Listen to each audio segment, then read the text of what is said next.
Dans tous les domaines du monde, les experts ne manquent pas, et le monde souterrain ne fait pas exception. C'est l'histoire d'un homme excentrique issu des bas-fonds. Au début du film, on voit deux individus qui semblent fuir quelqu'un. L'un d'eux jette un coup d'œil et est instantanément atteint, tandis que l'autre parvient à appeler l'ascenseur et à s'échapper juste à temps. Il n'aperçoit son poursuivant qu'avant que les portes de l'ascenseur ne se ferment. Cet homme en fuite sait que celui qui le poursuit est le redoutable expert en combat, Fable. À ce moment-là, Fable est descendu de l'extérieur du bâtiment, tandis que l'homme poursuivi se rend compte qu'il n'aurait jamais dû s'impliquer dans les activités illicites. Maintenant, son patron a trouvé une fin tragique sous les yeux de ses subordonnés. Les autres ont été rapidement neutralisés, et lui-même est poursuivi sans relâche. Lorsqu'il atteint le premier étage, Fable l'attend déjà et l'atteint au cou. Ordonne désespérément à ses camarades d'arrêter Fable, mais le spécialiste esquive sans effort et touche l'un d'eux. Cependant, Fable laisse tomber son arme, alors il passe rapidement à l'utilisation d'un couteau, mettant hors d'état de nuire le deuxième adversaire. Avant se protège avec le corps inerte pour bloquer les balles d'un autre ennemi qui vient de sortir de l'ascenseur. Il le met hors d'état de nuire rapidement. Fable pense que le nom Fable était quelque chose que des gens comme lui avaient donné,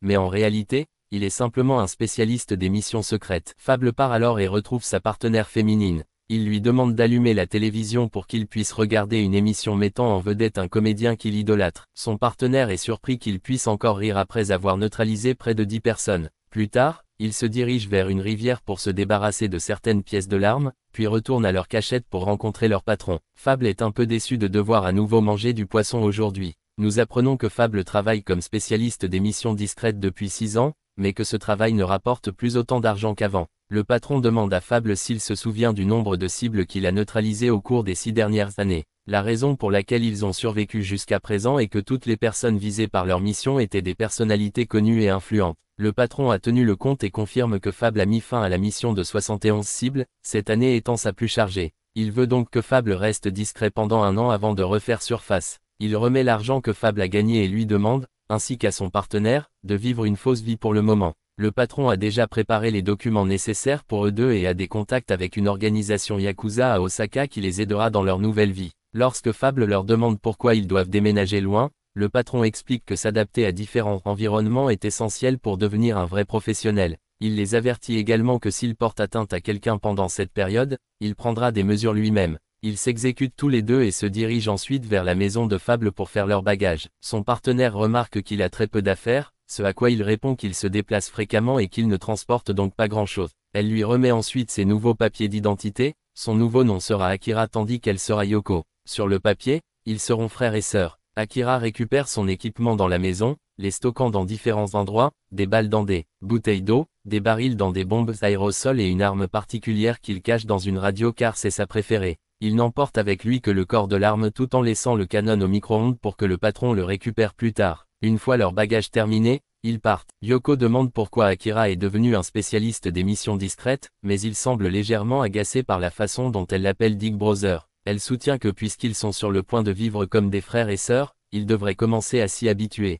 Concernant Yoko, elle a perdu ses parents dans un incendie à l'âge de 10 ans et a été recueillie par leur patron. Il y a 1 an, elle a été désignée comme chauffeur et partenaire d'Akira. Akira évite le sujet de son passé et Yoko n'insiste pas davantage. Il s'arrête ensuite à une station-service pour acheter des provisions. Akira remarque 2 hommes qui semblent voler une voiture, alors il reste derrière pour les surveiller tout en demandant à Yoko d'aller acheter leurs affaires. Il observe que les deux sont des amateurs, incapables même de choisir une voiture de valeur à voler. Les voleurs remarquent qu'Akira les observe et s'approche de lui de manière hostile. Il souhaite éviter tout conflit, mais lorsqu'il tente de le voler, il est obligé de se protéger. Yoko se précipite et lui rappelle l'avertissement du patron, mais Akira soutient que ce sont eux qui ont commencé, donc il n'a réagi qu'en état de légitime défense. Yoko a dû emmener Akira avant que quiconque puisse les voir. Elle voulait qu'il apprenne à se retenir à l'avenir, ou au moins à éviter d'entrer en conflit avec les autres pour éviter de blesser gravement quelqu'un. Akira réalisa alors que vivre une vie normale était plus difficile qu'il ne le pensait.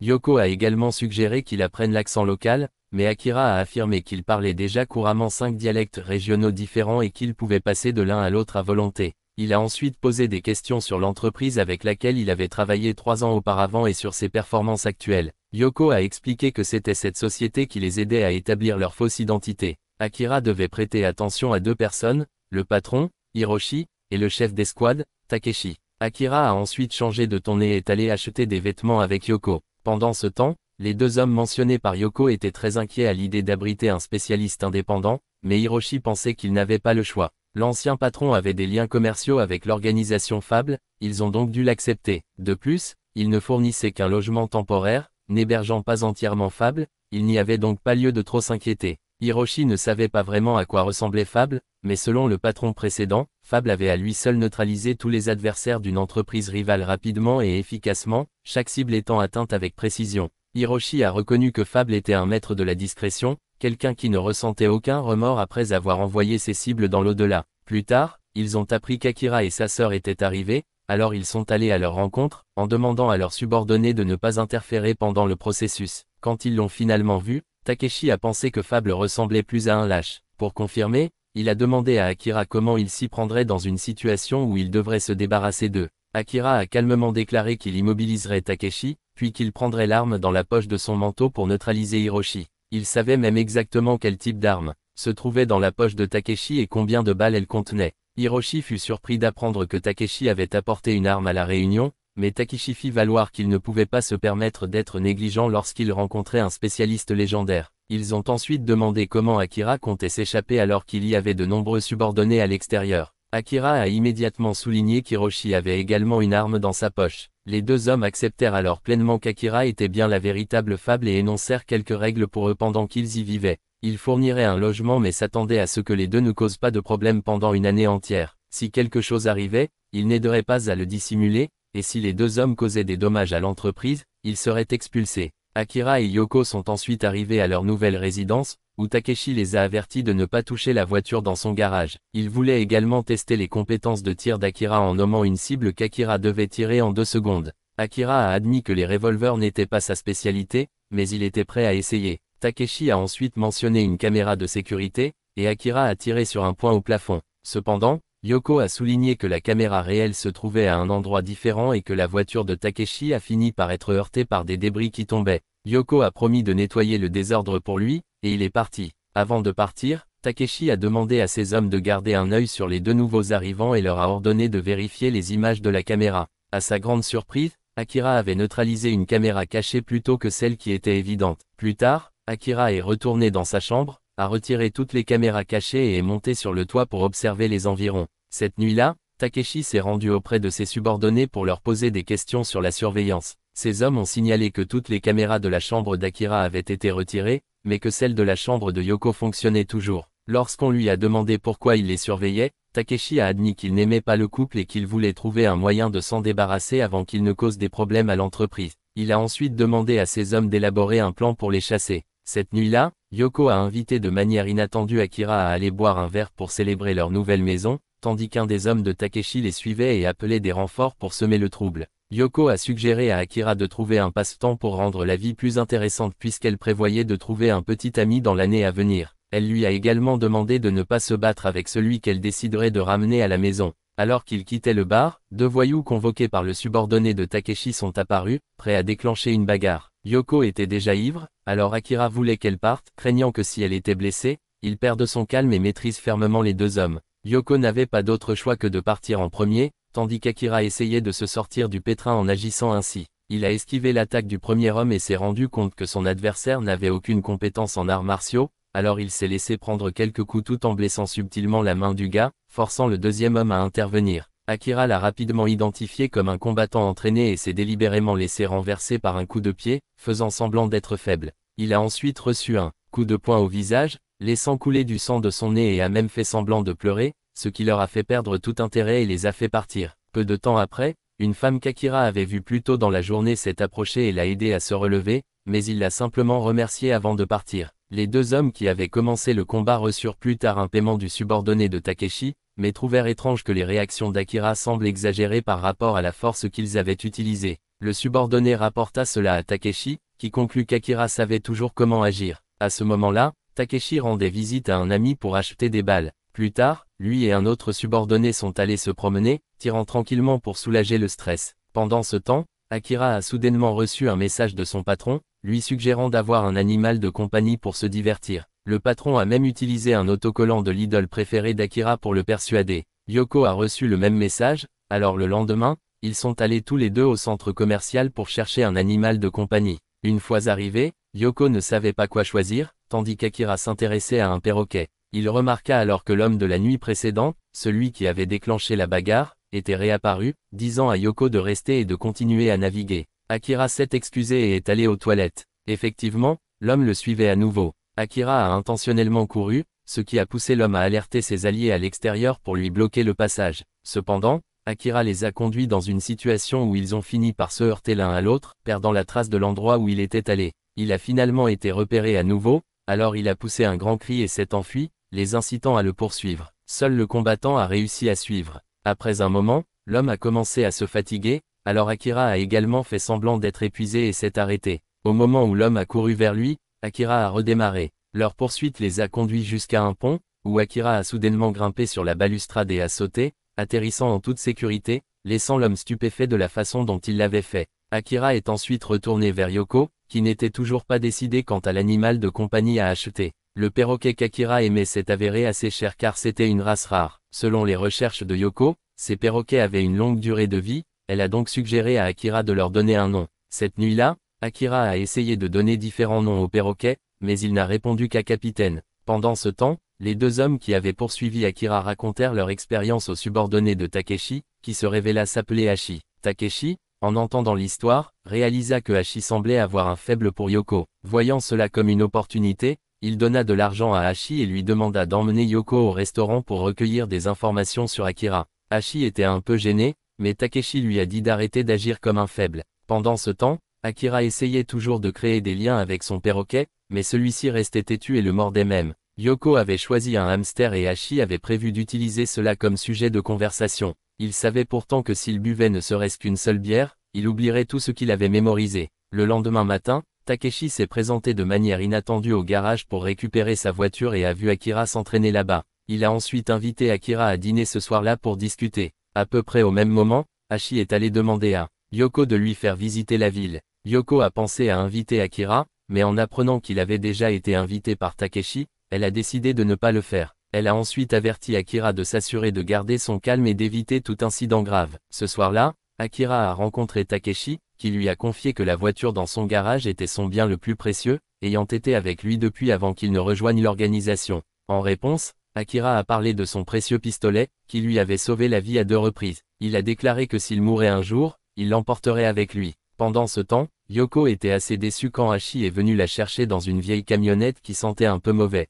Il l'a ensuite conduite dans un restaurant qu'elle avait déjà deviné qu'il choisirait. Takeshi a emmené Akira dans un entrepôt, expliquant qu'il n'avait entendu que des rumeurs sur Fable et qu'il voulait vérifier si Akira était le vrai. À l'intérieur de l'entrepôt, il y avait un lutteur qui devait de l'argent à Takeshi. Malgré de multiples tentatives de recouvrement, l'homme a refusé de payer et ils n'ont pas réussi à le vaincre dans un combat. Takeshi voulait qu'Akira prenne soin de lui car c'était sa demande personnelle. Leur patron Hiroshi n'en serait pas au courant. Pendant ce temps, Yoko faisait un barbecue avec Hachi, envisageant de manger plus, mais s'inquiétant également de savoir si Hachi pouvait se le permettre. De retour à l'entrepôt, Akira est passé en mode combat. Takeshi lui a assuré qu'il s'occuperait du nettoyage, donc Akira était libre de faire tomber le lutteur comme bon lui semblait. Akira n'a pas perdu de temps et s'est lancé à l'assaut tandis que le lutteur restait arrogant. Akira attrapa rapidement sa tête, le tira en arrière et le maîtrisa efficacement, le laissant hors d'état d'agir. Cependant, à ce moment-là, Takeshi s'avança avec une arme et ordonna à Akira de terminer le travail.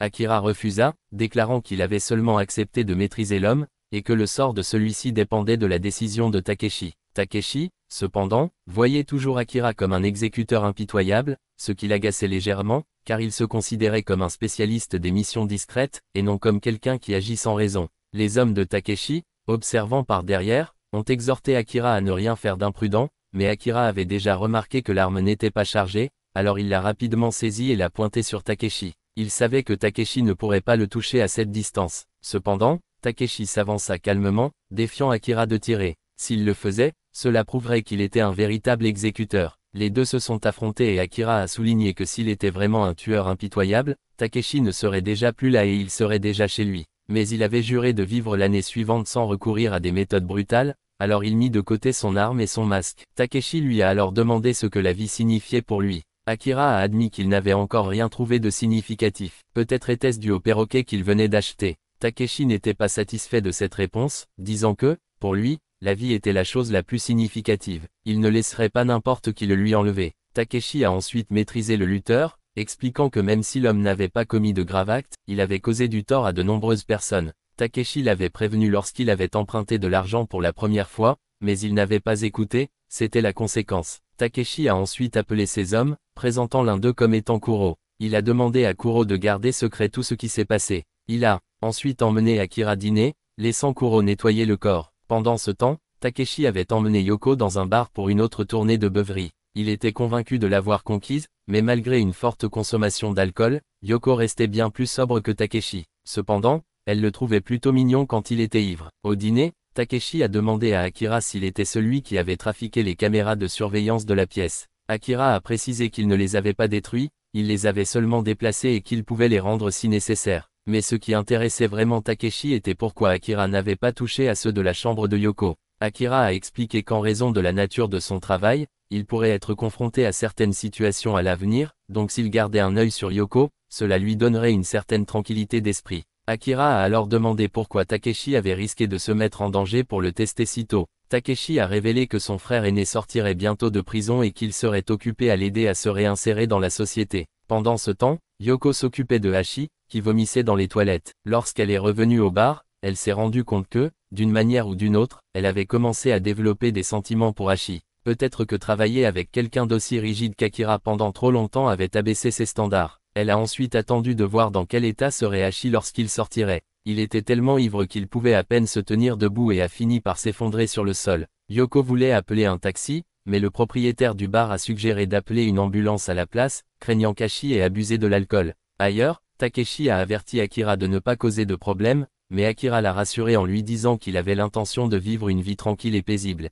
Il a également pensé à l'intérêt des jeunes d'aujourd'hui pour les jeux vidéo, alors il a décidé d'essayer. Takeshi voulait qu'Akira trouve un emploi à temps partiel, mais Akira n'était pas trop intéressé, pensant que le pays fournissait de toute façon des allocations chômage. Cependant, Takeshi a fait remarquer que si son propre fils s'avérait être une bombe inutile, il le battrait et le mettrait à la porte de la maison. Alors qu'ils se séparaient, Akira a reconsidéré sa position et s'est dit qu'il devrait peut-être vraiment trouver un travail. Pendant ce temps, Yoko avait ramené Hachi chez elle et s'amusait avec lui. Elle a placé une chaise sur lui et a essayé de le tenter pour qu'il s'approche, montrant même sa lingerie pour le motiver. Au même moment, Akira repéra la fille qui l'avait aidé auparavant. Takeshi l'a identifiée comme étant Misaki, qui jonglait avec 5 emplois différents pour rembourser les dettes de sa famille tout en économisant pour ouvrir son propre magasin. Il a conseillé à Akira de l'éviter. Il a également réitéré qu'Akira devrait trouver un emploi au lieu de simplement se cacher. Hachi s'était endormi dans la cuisine, Yoko était retournée dans sa chambre et Akira avait passé la nuit près de son perroquet,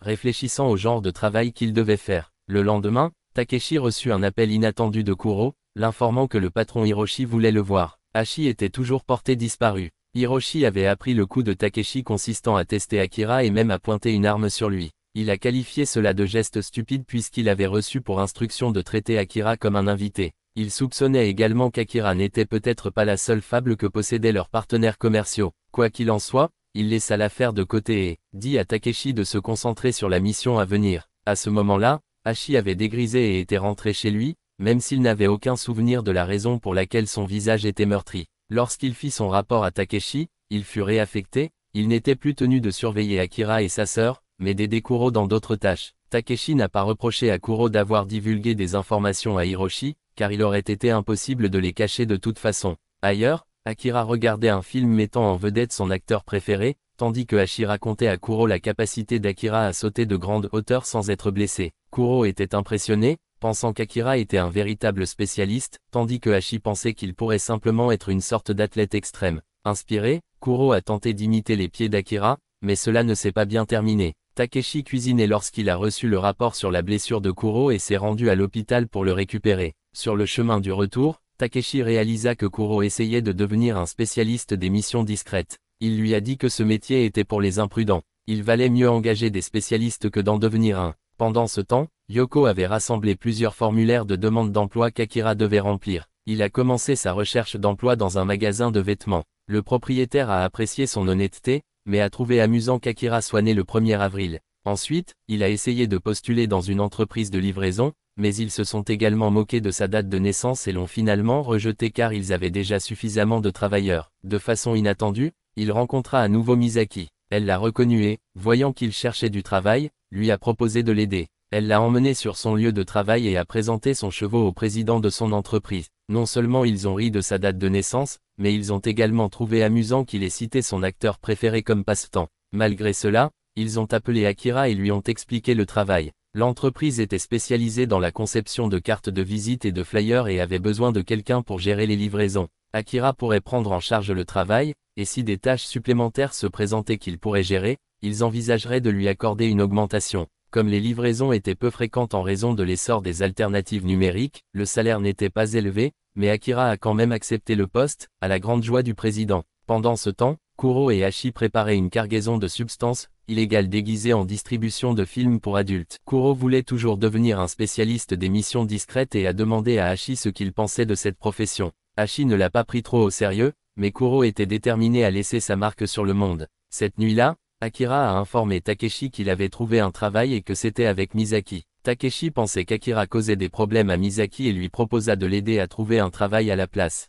Il a demandé ce qu'Akira pensait de travailler sur un bateau de pêche pendant 1 an, mais Akira a immédiatement refusé. Plus tard, Akira a parlé de la conversation à Yoko, et elle a demandé à quoi ressemblait Misaki et si elle était mignonne, soupçonnant qu'Akira pourrait tomber amoureux d'elle. Cependant, Akira n'avait aucune compréhension des sentiments romantiques. Il a également demandé si Yoko avait déjà nommé la souris de compagnie, mais elle n'avait toujours pas décidé d'un nom. Akira a ensuite pensé à apprendre à quoi ressemblait une romance au travail, apparemment en regardant un film d'amour mettant en vedette son acteur préféré. Le lendemain matin, Akira est arrivé tôt au travail. Pendant ce temps, Takeshi est allé chercher son camarade récemment libéré de prison. On a montré à Akira le véhicule qu'il utiliserait pour les livraisons. Son patron l'appelait en plaisantant une Porsche, mais quand Akira l'a vu, c'était en fait juste un vélo. Selon le président de l'entreprise, le vélo était pratique car il ne nécessitait pas de carburant ni de frais de stationnement. Au même moment, Takeshi offrit un repas à son camarade et lui expliqua les changements actuels dans le gang.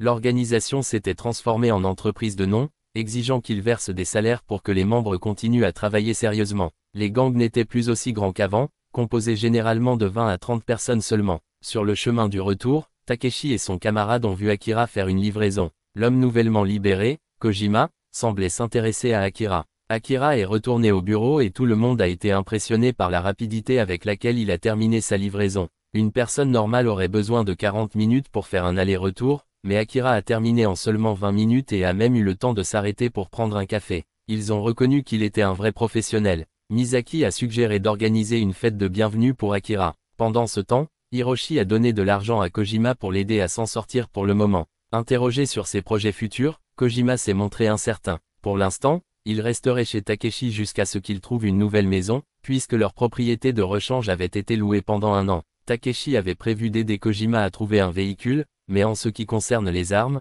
les transporter n'était plus une option. Les gangs dangereux du passé ont été soit dispersés, soit contraints de modifier leurs méthodes pour éviter l'intervention de la police. Takeshi a noté que Kojima aurait besoin de temps pour s'adapter à nouveau à la société. Ailleurs, Akira est sorti manger avec ses collègues. Ils étaient surpris qu'il mange des haricots sans les éplucher, mais il trouvait cela normal. Lorsqu'il laissa tomber un haricot et se pencha pour le ramasser, il remarqua un appareil semblable à une caméra sous la table, juste en face du réalisateur qui était assis en face de Misaki, qui portait une jupe. Réalisant ce qui se passait, Akira mangea le haricot avec désinvolture comme si de rien n'était. Cela a fait penser à Misaki qu'il avait dû vivre une vie difficile. Il a ensuite raconté comment il avait été abandonné dans les montagnes avec seulement un couteau et avait dû survivre seul. Ses collègues, cependant, trouvaient ironique qu'une personne aussi endurante ait été mise en difficulté par des délinquants au point d'en être bouleversée. Ils ont conclu que la détermination et le courage n'étaient pas la même chose. Misaki se sentit désolé pour Akira, supposant qu'il avait été abandonné lorsqu'il était enfant et le déchira même lorsqu'elle le vit manger des os de poulet. Elle lui a dit qu'il n'avait pas besoin de manger les os, mais il a pensé qu'il fournissait du calcium. Il a ensuite donné un coup sec avec un morceau d'eau pour désaligner la caméra cachée. Lorsqu'ils sont partis, le directeur, qui habitait dans la même direction que Misaki, lui a proposé de marcher avec elle. Pendant ce temps, Akira a été invité à boire un verre par le président de l'entreprise. Sur leur chemin, le réalisateur a remarqué les clés de la maison de Misaki à l'intérieur de son sac à dos et les lui a prises sous prétexte de les porter pour qu'elle conserve son énergie. Misaki ignorait que ces clés avaient été volées. Akira et le président de l'entreprise se sont ensuite rendus dans un autre bar pour boire un verre. Là, ils rencontrèrent quelqu'un qui avait amené Kuro avec eux. Ils étaient tous deux des habitués de l'établissement et le propriétaire leur a seulement demandé de se taire. Au moment où Kuro s'est assis et a sorti une cigarette, il a remarqué qu'Akira était là, alors il a immédiatement abandonné l'idée de fumer. Kuro voulait être le disciple d'Akira, mais n'osait pas l'approcher directement, alors il se mit à se vanter de ses talents auprès de ses subordonnés, bien qu'il n'en comprenait pas un mot, pas plus qu'Akira et le président de la société, qui était assis à proximité. Le président a suggéré à Akira d'apprendre quelques arts martiaux pour se protéger, mais Akira a déclaré qu'il n'aimait pas les conflits. Pendant ce temps, le président trouvait les deux gangsters derrière eux ennuyeux, ce qui a incité l'un des subordonnés de Kuro à commencer des ennuis. Cependant, Kuro leur a ordonné de rester sur place et de ne pas faire de scène. Au même moment, le réalisateur s'est faufilé dans l'appartement de Misaki et a commencé à fouiller dans ses affaires. Il a fouillé son tiroir à sous-vêtements et s'est livré à des actes pervers avec ses vêtements avant d'inspecter ses effets personnels. Il a ensuite découvert qu'elle avait travaillé comme mannequin de bikini et a commencé à prendre de nombreuses photos pour lui-même. Pendant ce temps, Akira et le président étaient sur le point de partir, et Kuro proposa de payer leur facture en guise d'excuse pour l'agitation précédente. Quand Akira est rentré chez lui, il s'est demandé si manger des coquilles de haricots était vraiment normal. Il s'est rendu compte que ses habitudes inhabituelles provenaient du fait qu'il avait autrefois lutté pour survivre dans la nature avec rien d'autre qu'un couteau. Plus tard, Misaki a appelé Akira à l'aide, ayant perdu ses clés. Akira a évalué la situation et a vu qu'il pouvait facilement crocheter la serrure, mais a décidé de feindre l'ignorance et de refuser. Il lui a demandé si elle avait un autre endroit où loger, mais comme il était tard, ses amis dormaient probablement. Akira l'a alors invité à rester chez lui pour la nuit. Se souvenant qu'Akira avait une sœur cadette, Misaki accepta. Pendant ce temps, le réalisateur a été choqué de découvrir que la société qui avait photographié le travail de mannequin de Misaki était en fait un studio de cinéma pour adultes. Chez Akira, il laisse Misaki rester dans la chambre de Yoko. Malheureusement pour Misaki, Yoko était ivre et avait tendance à agir bizarrement. Une fois que Yoko s'est endormie, Akira a exprimé silencieusement sa reconnaissance pour la façon dont elle avait toléré Yoko jusqu'à présent. Ailleurs, Hachi a visité la maison de Takeshi et a rencontré Kajima. Kajima a immédiatement affiché son personnage de dur à cuire, mais s'est rapidement excusé lorsqu'il a réalisé que Hachi était également un subalterne de l'entreprise, lui permettant d'entrer. Hachi était venu uniquement pour rendre les clés de Takeshi,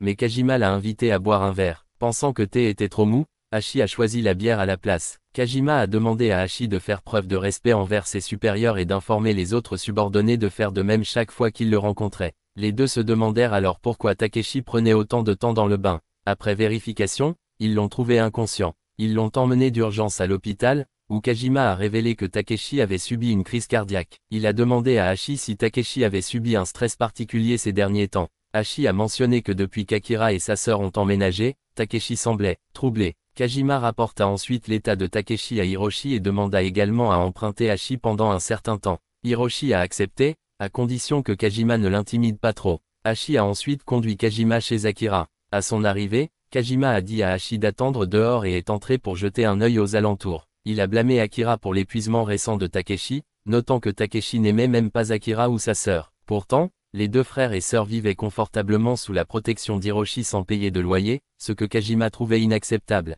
Il a sorti un couteau et a exigé qu'Akira paye 100 000 yens par mois pour continuer à rester là-bas. Akira accepta sans résistance et Kojima partit. Pendant ce temps, Misaki a finalement trouvé ses clés sous son bureau. Akira lui a plus tard conseillé de changer ses serrures si elle se sentait mal à l'aise. Le lendemain, le président de l'entreprise a demandé à Akira s'il avait eu des ennuis avec les gangsters de la nuit précédente. Il a admis qu'il les avait confrontés directement et, réalisant qu'il aurait pu causer des problèmes en étant ivre, s'est excusé auprès d'Akira s'il l'avait entraîné dans quoi que ce soit. Pendant ce temps, Kajima a rencontré un ancien associé d'affaires pour acheter une arme. Takeshi était déjà venu ici pour acheter des munitions. Cependant, le vendeur a affirmé qu'il ne vendait désormais que des animaux de compagnie. Kajima, peu convaincu, sentit l'odeur de poudre à canon sur lui et proposa de payer au-dessus du prix du marché, acquérant ainsi avec succès un revolver. Yoko s'est réveillée et a trouvé la note que Misaki avait laissée derrière elle. Elle est allée prendre un verre et prévoyait d'inviter Hachi à sortir pour la soirée, mais il était occupé et a dû refuser.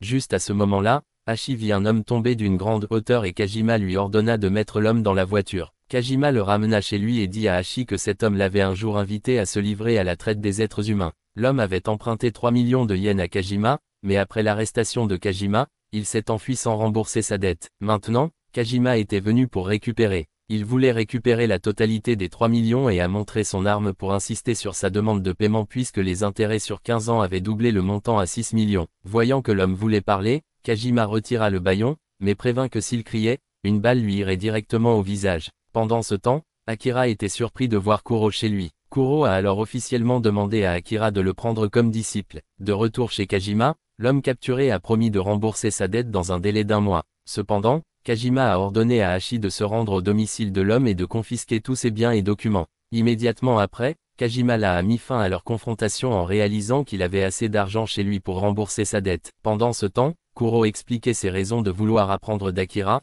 mais Akira déclara que dans le monde souterrain, il ne fallait jamais laisser derrière lui de traces ou un nom qui serait la marque d'un vrai professionnel. Hachi a été complètement secoué en étant témoin d'un meurtre, mais Kajima lui a dit de rester calme. Kajima a ensuite expliqué que dominer ses adversaires lui procurait une satisfaction intense. Il a demandé à Hachi de faire disparaître le corps et de s'assurer d'avoir accès au coffre-fort. Pendant ce temps, le réalisateur avait fouillé en profondeur le passé de Misaki et prévoyait d'utiliser ces informations pour la faire chanter, comme dans certains films pour adultes. Alors qu'Akira faisait griller du poisson à la maison, Yoko l'a invité à sortir, mais il voulait juste rester à la maison et regarder des films avec son actrice préférée comme une personne normale. Pendant ce temps, Hachi et Kajima firent disparaître le corps dans la rivière, en prenant des précautions pour ne laisser aucune trace. Alors qu'Akira regardait des films à la maison, Yoko est allée dans un bar et a rencontré un jeune homme qui a été immédiatement attiré par elle. L'homme est rapidement allé se rafraîchir avant de revenir offrir à boire à Yoko. Elle avait à peine commencé à flirter, qu'il avait déjà mordu à l'hameçon. Elle savait que les hommes comme lui pouvaient être facilement manipulés grâce à leur personnalité délicate et innocente. Le propriétaire du bar l'a reconnu, elle lui a donc discrètement fait signe de jouer le jeu, et lui, étant assez expérimenté en la matière, l'a fait immédiatement. En observant l'homme, elle en a déduit qu'il était du genre à se vanter d'être charmant, alors elle a décidé de jouer avec son ego. Elle s'est présentée comme une nouvelle venue naïve et désemparée dans la région, ce qui n'a fait que le rendre encore plus amoureux. Se rendant compte qu'elle avait un peu trop parlé, elle a mis cela sur le compte de son ivresse et a fait signe au barman de rester silencieux. Elle a alors commencé sa séduction, et l'homme s'est présenté comme Yuki, quelqu'un avec une vie stable et des finances décentes. Yoko a complimenté ses muscles avec désinvolture, l'incitant à se vanter de sa force et de ses fréquents entraînements en salle de sport. Cependant, Yoko trouvait les muscles peu impressionnants, pensant qu'apprendre les arts martiaux serait bien plus utile. Comme elle avait réussi à l'attirer, elle décida de partir. Yuki lui a donné sa carte de visite, espérant la revoir. Comme il restait amoureux, le barman le regarda avec rien d'autre que de la pitié. Yoko a décidé qu'elle jouerait avec Yuki pendant 3 mois puisqu'elle avait de toute façon du temps libre. Pendant ce temps, Hachi était sur la scène du crime en train de nettoyer des taches de sang tout en étant hanté par des cauchemars sur Kajima. Akira a ensuite demandé à Yoko si elle connaissait des magasins qui vendaient des couteaux, car il prévoyait d'utiliser ses jours de congé pour s'entraîner dans les montagnes. Elle l'a également informé que Takeshi avait récemment été hospitalisé. À l'hôpital, Takeshi a rencontré Kajima, qui lui a révélé son projet de créer un bordel. Cependant, Takeshi a averti qu'une telle entreprise interférerait avec les opérations d'autres gangs et a dit à Kajima d'attendre d'être libéré dans 1 mois avant de faire quoi que ce soit. Kajima a ensuite rencontré Kuro, car les deux se connaissaient déjà dans le passé. Kajima voulait que Kuro lui trouve des femmes attirantes pour son entreprise de bordel, mais Kuro l'a averti que cela empiéterait sur le territoire d'un membre senior de l'entreprise qui dirigeait également une opération similaire. Cependant, Kajima a rassuré Kuro de ne pas s'inquiéter. Pendant ce temps, Misaki avait du mal à concevoir un dépliant pour un zoo, car elle devait le rendre agréable et invitant. Elle a ensuite demandé à Akira d'essayer de dessiner quelques animaux, et bien que ses croquis ressemblent à des dessins d'enfants, ils dégagent un sentiment de chaleur et de familiarité, ce qui les rend parfaitement adaptés au dépliant. Ailleurs, Kuro a informé Kajima d'une candidate potentielle, Misaki. Comme elle avait désespérément besoin d'argent, il serait facile de l'attirer. Kuro savait également que Misaki avait déjà été forcée de travailler dans l'industrie du cinéma pour adultes, mais qu'elle avait depuis arrêté. Kajima, intrigué, insista pour que Kuro la recrute à tout prix. Pendant ce temps, Hachi était toujours hanté par la disparition du débiteur. Kajima lui a conseillé de soulager son stress en visitant un bordel et, ce faisant, de recruter des femmes pour lui. Hachi, au courant du projet de Kajima d'ouvrir un bordel, a demandé si Takeshi avait approuvé. Kajima, cependant, gardait le secret, prévoyant de le révéler seulement une fois qu'il aurait généré suffisamment d'argent pour le gang, moment auquel il serait parvenu. Il pensait que personne ne s'y opposerait. Le lendemain matin, Sugawa, le patron en charge du bordel de l'entreprise, a appris que quelqu'un s'était introduit dans son quartier.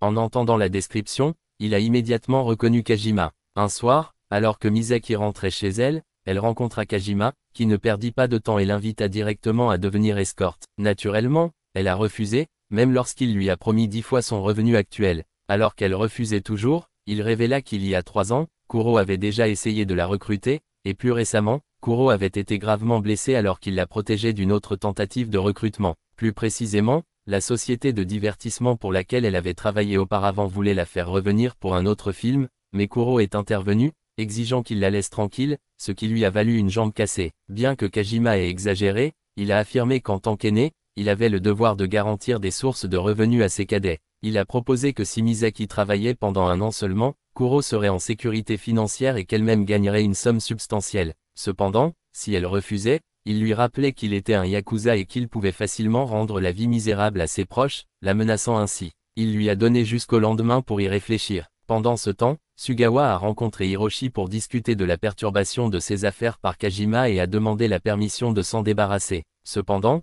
Hiroshi a refusé, déclarant que l'ère du règlement des dettes par le sang était révolue. Il a néanmoins accepté d'agir si Sugawa pouvait fournir des preuves concrètes de l'ingérence de Kajima. Le lendemain matin, après mûre réflexion, Misaki décida de ne jamais accepter l'offre de Kajima. Au travail, elle envoyait les dessins d'Akira aux clients qui les approuvaient. En conséquence, le salaire d'Akira a été augmenté et Misaki l'a invité à un repas de fête, au grand désarroi de leur directeur amer. Pendant ce temps, Takeshi commençait à se sentir mal à l'aise à propos des promesses de Kajima. Alors qu'il dînait avec Misaki, Akira a été interrogé sur ses expériences de survie dans la nature. Il a admis que c'était dur, mais que cela avait aussi des avantages au-delà des difficultés quotidiennes pour trouver de la nourriture, de l'eau et un abri. Les sons nocturnes de la nature et les vues panoramiques étaient assez relaxants. Il n'avait pas peur des serpents, mais il n'aimait pas les poux et les moustiques. Ces expériences ont également renforcé sa capacité à détecter le danger et à l'éviter. Soudain, Takeshi a envoyé un SMS à Akira, demandant une réunion. Alors qu'Akira continuait à manger avec Misaki, il remarqua qu'elle semblait différente de d'habitude. Il l'a rassurée en lui disant que si elle avait des difficultés, elle pouvait se confier à lui après tout. Il lui était redevable de l'avoir aidé à trouver un emploi. Cependant, Misaki resta silencieuse. Pendant ce temps, Hachi était dans l'établissement de Sugawa lorsque Sugawa lui-même l'a confronté de manière inattendue. Sugawa avait découvert que Hachi avait recruté ses femmes pour Kajima au cours des derniers jours. Conscient qu'une réponse imprudente pourrait lui coûter cher, Hachi a rapidement promis d'organiser une rencontre entre Kajima et Sugawa si possible. Akira s'est rendu à l'hôpital pour rencontrer Takeshi, qui lui a demandé son aide pour enquêter sur Kajima. Akira a raconté sa précédente rencontre avec Kajima et a refusé, suggérant à Takeshi d'envoyer ses subordonnés à la place. Cependant, Kira était blessé et Hachi était désormais empêtré avec Kajima, ne laissant à Takeshi d'autre choix que de demander à Akira. Takeshi avait seulement besoin de lui pour enquêter sur un entrepôt et a laissé entendre qu'Akira bénéficierait grandement si Takeshi lui devait une faveur. À contre-cœur, Akira accepta. Pendant ce temps, Misaki a reçu de manière inattendue la nouvelle que son patron était blessé, ce qui lui a permis de prendre un jour de congé. Akira s'est ensuite infiltré dans l'entrepôt de Takeshi et a découvert diverses choses. Il est ensuite parti et a parlé de manière détournée à Takeshi, assurant qu'il ne laisserait aucune preuve au téléphone. Il a confirmé que Kajima dirigeait un réseau de prostitution et a subtilement laissé entendre que quelqu'un avait été brûlé par des feux d'artifice dans cette pièce. Takeshi comprit que Kajima avait mis fin à la vie de quelqu'un. Akira a ensuite déclaré qu'il ne s'impliquerait pas davantage et a laissé le reste à Takeshi. Pendant ce temps, Misaki confronte Kajima au sujet de l'hospitalisation de son patron. Kajima feignit l'ignorance mais l'avertit que des choses pires allaient arriver. De façon inattendue, Takeshi s'est faufilé hors de l'hôpital pour trouver Akira, lui demandant d'enquêter davantage et lui offrant une voiture en guise de paiement. Takeshi savait qu'Akira n'avait pas besoin de voiture ou d'argent, mais c'était sa façon de montrer sa sincérité. Il ne pouvait pas permettre à Sugawa et Kajima de déclencher un bain de sang, ni faire un rapport à Hiroshi, car cela signifierait une fin inévitable pour Kajima. Pendant ce temps, Sugawa cherchait un spécialiste pour se débarrasser de Kajima. Il a rencontré un exécutant et lui a confié 2 cibles à atteindre, la première étant Kajima, tandis que la seconde restait secrète. Au même moment, le directeur de l'entreprise a secrètement installé une caméra cachée dans la maison de Misaki. Pendant ce temps, Misaki rendit visite à Yoko et Akira, en entendant que Yoko était dans les parages, n'y prêta guère attention car il était occupé à réparer la voiture. Lors d'un essai routier, il s'est rendu compte que même si la voiture n'était pas particulièrement rapide, il était facile de comprendre pourquoi Takeshi l'aimait tant. Misaki a interrogé Yoko sur ses emplois passés, ce à quoi Yoko a répondu que son travail n'avait pas été particulièrement propre, même si cela ne l'intéressait pas beaucoup. Cela a conduit Misaki à quelques légers malentendus sur les paroles de Yoko. Pendant ce temps, le président du lieu de travail d'Akira et Misaki a été soudainement attaqué alors qu'il rentrait chez lui par 2 voyous engagés par Kajima. Akira s'est ensuite faufilé dans la maison de Takeshi pour vérifier si son arme était toujours là. Si c'était le cas, il le garderait en lieu sûr. Il a également demandé la réinstallation des 6 caméras cachées qu'il avait précédemment retirées pour surveiller Kajima. Juste à ce moment-là, Kajima est revenu, forçant Akira à s'éclipser. Kajima a remarqué des signes d'intrus et a commencé à fouiller la zone. Pendant ce temps, le directeur de l'entreprise, observant Misaki à travers les caméras cachées, s'est rendu compte que quelqu'un la menaçait. Peu de temps après, il a reçu un appel de l'hôpital. Kajima a ensuite été invoqué par Sugawa. Au cours de leur conversation, Kajima a mentionné le fait de forcer Misaki à accepter l'échange, et Akira l'a entendu sans le vouloir. Le lendemain matin, lorsqu'Akira et Misaki sont arrivés au travail, le directeur les a informés que le président avait été hospitalisé, probablement en raison d'une attaque de voyous. Bien que les blessures ne soient pas graves, le directeur soupçonnait un lien avec Misaki, car son patron sur un autre lieu de travail avait également été ciblé. Misaki s'est excusé et est parti, tandis qu'Akira a rapidement fait pression sur le réalisateur pour qu'il révèle tout. Il était pleinement conscient que le réalisateur avait secrètement enregistré Misaki, mais n'avait aucune intention de le dénoncer. Au lieu de cela, il voulait que les images trouvent un moyen de l'aider. Cependant, le réalisateur a révélé que l'affaire impliquait les Yakuza. Pendant ce temps, le spécialiste engagé par Sugawa discutait avec ses associés du légendaire Fable. Étant donné la somme d'argent que ce petit gang gagnait, ils ont supposé qu'un expert de haut niveau comme Fable devait les soutenir. S'il rencontrait Fable au cours de ce travail, le Hitman voulait le défier en duel. Ce soir-là, Akira est sorti faire des courses pour acheter des provisions. Plus tard dans la soirée, Misaki a rencontré Kajima, qui lui a présenté 2 contrats. Si elle travaillait seulement comme escorte, elle serait liée pendant 1 an, mais si elle gérait également le tripot, elle n'aurait besoin de travailler que pendant 3 mois. Akira a montré à Yoko qu'il fabriquait un canon de fusil et modifiait quelques balles factices. Il avait aussi une demande à lui faire. Pendant ce temps, Kajima a présenté les contrats à Misaki, et elle a choisi l'option de 3 mois. Kajima lui a demandé quand elle prévoyait de commencer à travailler, puis l'a reconduite chez elle, lui demandant de bien se préparer pour son arrivée le lendemain.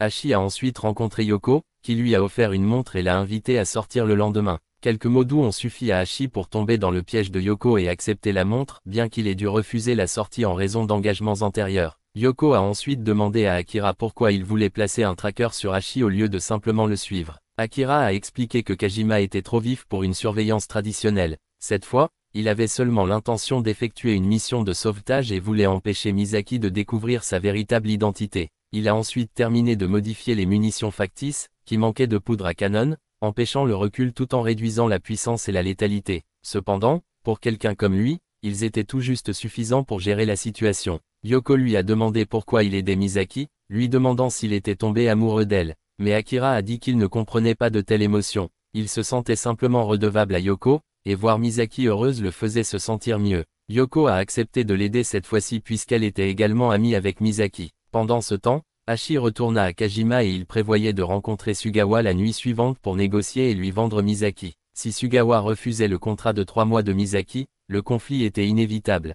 Kajima avait également l'intention de pousser Misaki à ses limites absolues. Il a ensuite lancé à Hachi un pistolet jouet, lui disant de l'utiliser à des fins d'intimidation en fonction de la façon dont il serait manipulé. D'autres pourraient le percevoir comme réel ou faux. À cette époque, Akira a reçu un appel de Misaki, lui demandant d'informer le directeur de sa démission. Akira a rappelé à Misaki les moments où il lui était redevable, lorsqu'elle lui avait donné une serviette, l'avait aidé à trouver du travail et lui avait même obtenu une augmentation. Un jour, Misaki lui a demandé de faire un dessin d'elle. Akira a promis de le faire et de le livrer le lendemain. Elle a mentionné qu'elle ne pourrait peut-être pas le récupérer avant le lendemain, mais Akira lui a assuré qu'elle le recevrait demain. Le lendemain matin, Akira a visité l'entreprise et a informé le président de la démission de Misaki. Le réalisateur l'a cependant interrogé sur la situation de Misaki. Pendant ce temps, Sugawa a rencontré un spécialiste pour finaliser leur plan. Le spécialiste a remis à Sugawa un stylo qui émettait un son semblable à celui d'un moustique, d'une fréquence que seuls les moins de 25 ans pouvaient entendre. Lorsque Sugawa l'activait,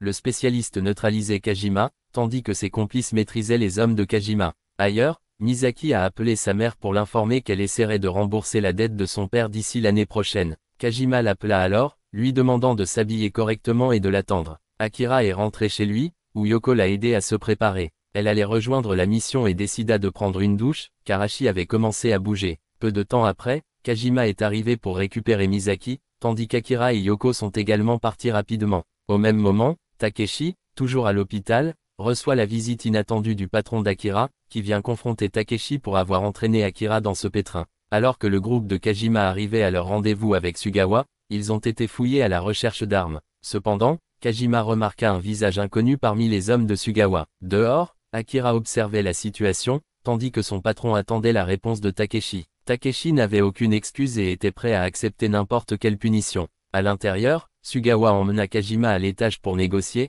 tandis que ses hommes reçurent la permission d'utiliser Misaki comme ils le souhaitaient. Le patron d'Akira s'est rendu compte que Takeshi n'avait aucune idée de ce qu'Akira était sur le point de faire. Pendant ce temps, Sugawa interrogeait Kajima à propos d'un subordonné disparu, soupçonnant que Kajima savait quelque chose à ce sujet. Misaki, désormais piégé, était malmené par l'un des hommes de Sugawa, tandis qu'un membre de l'équipage de Kajima à l'extérieur commençait à la plaindre. Le complice du spécialiste pensait qu'il était payé pour un travail qu'il n'aimait même pas, qualifiant cela d'hypocrisie. Pendant ce temps, Akira s'est faufilé dans l'emplacement de Misaki et a assommé le subordonné de Sugawa pour la sauver. En entendant que Misaki était en détresse, Yoko a exhorté Akira à l'aider à se calmer. Akira remarqua alors 3 autres ennemis à l'extérieur. S'il était autorisé à agir sans retenue, il pourrait les gérer rapidement, mais comme ce n'était pas une option, il devait trouver un autre moyen. Sugawa, d'un autre côté, voulait que Kajima révèle sa main, car il savait déjà que Kajima avait mis fin à la vie de son subordonné. Il avait été informé qu'un homme au visage balafré avait visité l'appartement de son subordonné,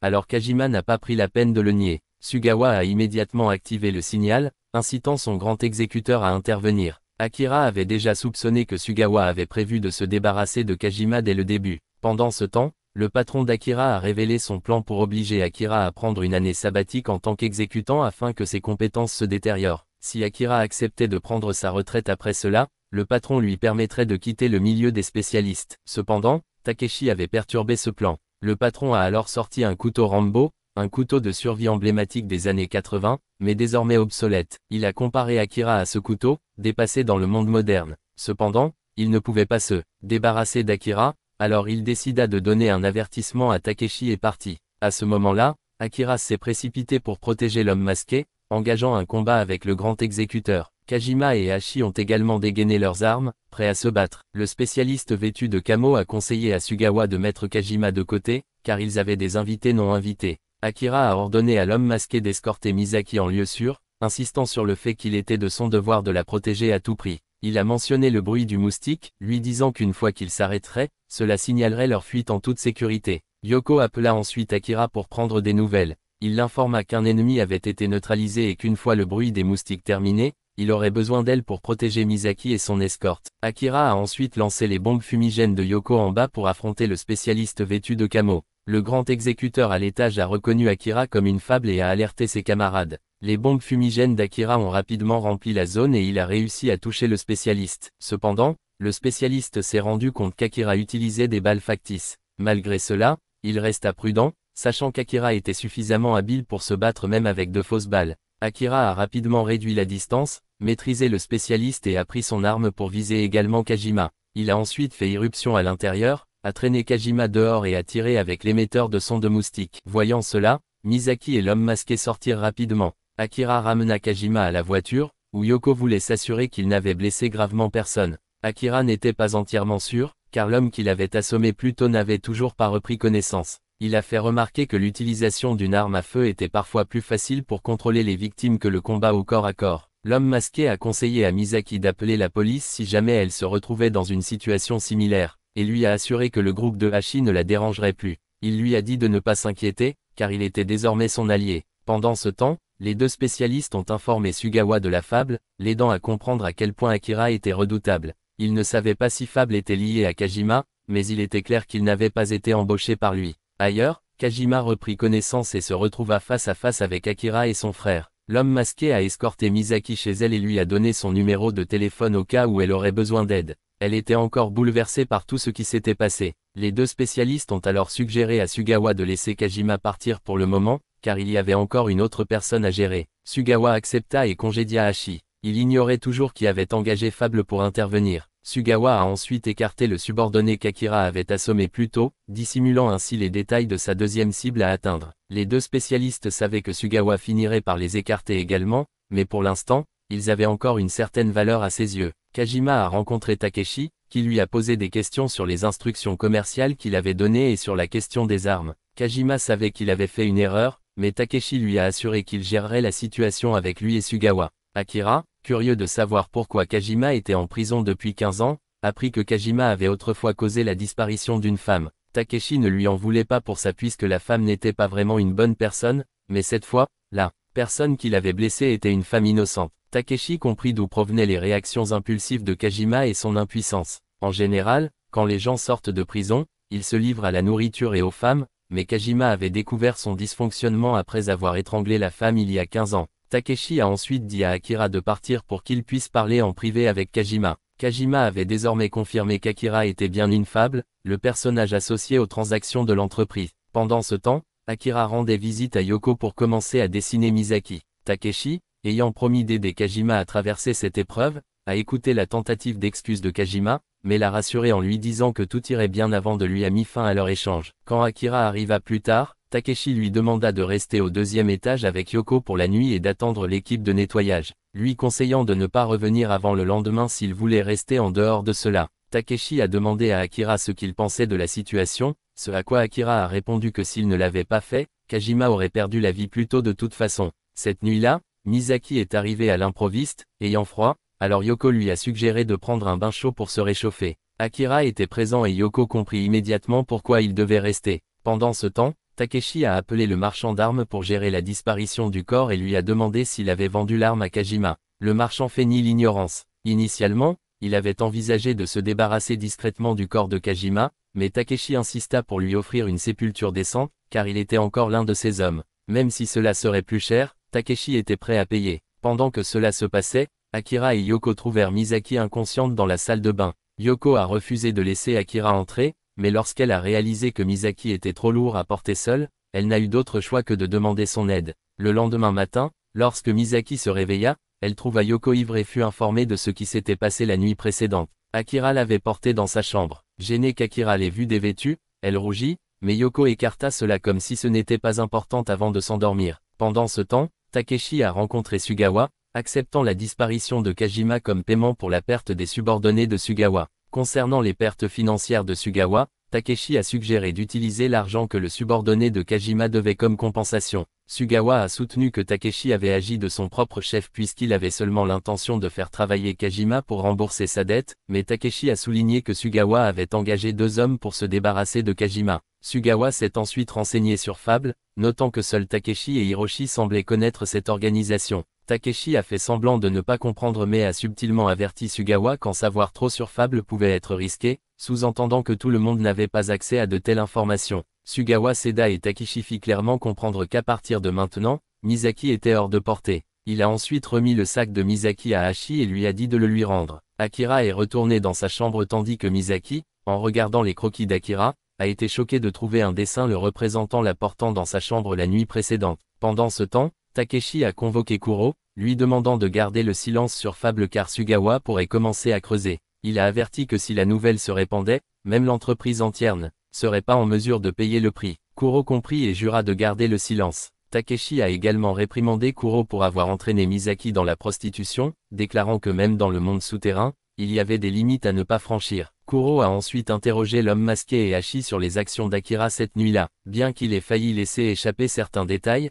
il a réussi à garder le contrôle et les a exhortés à enquêter sur la silhouette masquée, car la plupart pensaient que Kajima avait été enlevé par lui. Pendant ce temps, Akira faisait griller du poisson sur le toit, profitant du moment paisible. Le lendemain, en arrivant au travail, il a découvert que le directeur et le président venaient d'installer un nouveau téléviseur. Misaki est retournée au travail, mais Akira a remarqué qu'elle semblait l'éviter. Il en a parlé plus tard à Yoko, et Yoko ne pensait pas que Misaki avait réalisé qu'Akira était celui qui l'avait sauvé. Cependant, Akira croyait que si Misaki le reconnaissait vraiment, alors il serait un échec et devrait effacer son identité et disparaître. Pendant ce temps, Sugawa a rencontré le trafiquant d'armes et a évoqué la disparition de Kajima. Le croupier a fait semblant d'être surpris, mais Sugawa savait qu'il faisait semblant. Le véritable objectif de Sugawa en venant était de poser des questions sur le spécialiste connu sous le nom de Fable. Le marchand a continué à faire semblant de ne pas savoir, alors Sugawa a offert de l'argent en échange d'informations et a montré une balle utilisée par Fable la nuit précédente. Le marchand a expliqué que Fable était actif dans le milieu des spécialistes depuis longtemps et était considéré comme une légende, un exécutant pour les organisations influentes qu'il valait mieux ne pas contrarier. Si Sugawa voulait en apprendre davantage, il devrait s'élever pour atteindre son niveau. Pendant ce temps, Akira se rendit dans un magasin pour acheter un couteau, car il prévoyait de survivre dans les montagnes. Pendant quelques jours, il raconta au commerçant qu'il avait autrefois possédé un couteau identique à celui qu'il tenait, mais qu'un ours le lui avait pris. Il avait réussi à faire fuir l'animal, qui s'éloigna avec l'objet encore accroché à lui. Le propriétaire du magasin pensait qu'il plaisantait, alors Akira a joué le jeu. Au même moment, Kuro rendit visite à Yoko et révéla qu'il connaissait Fable. Cependant, il lui a assuré qu'il n'était pas un ennemi. Il voulait simplement que Akira l'accepte comme disciple. Yoko a déclaré que Akira n'était pas intéressé à accueillir des étudiants, alors Kuro a demandé s'il y avait d'autres postes disponibles au sein de l'organisation. Elle a souligné que Kuro avait déjà une position stable dans l'entreprise d'Hiroshi, alors pourquoi voudrait-il la jeter pour suivre Akira? Mais Kuro était prêt à tout abandonner pour devenir l'apprenti d'Akira. Yoko l'informa que Akira se dirigeait vers les montagnes pour un entraînement de survie et lui suggéra de demander à l'accompagner. Kuro la remercia et attendit le retour d'Akira. Quand Akira est arrivé, Kuro lui a donné un CD qu'il avait récemment remarqué dans un film d'idole. Akira a également observé que Kuro avait retiré son plâtre. Kuro évoqua alors le prochain voyage d'Akira dans les montagnes et lui demanda de l'accompagner,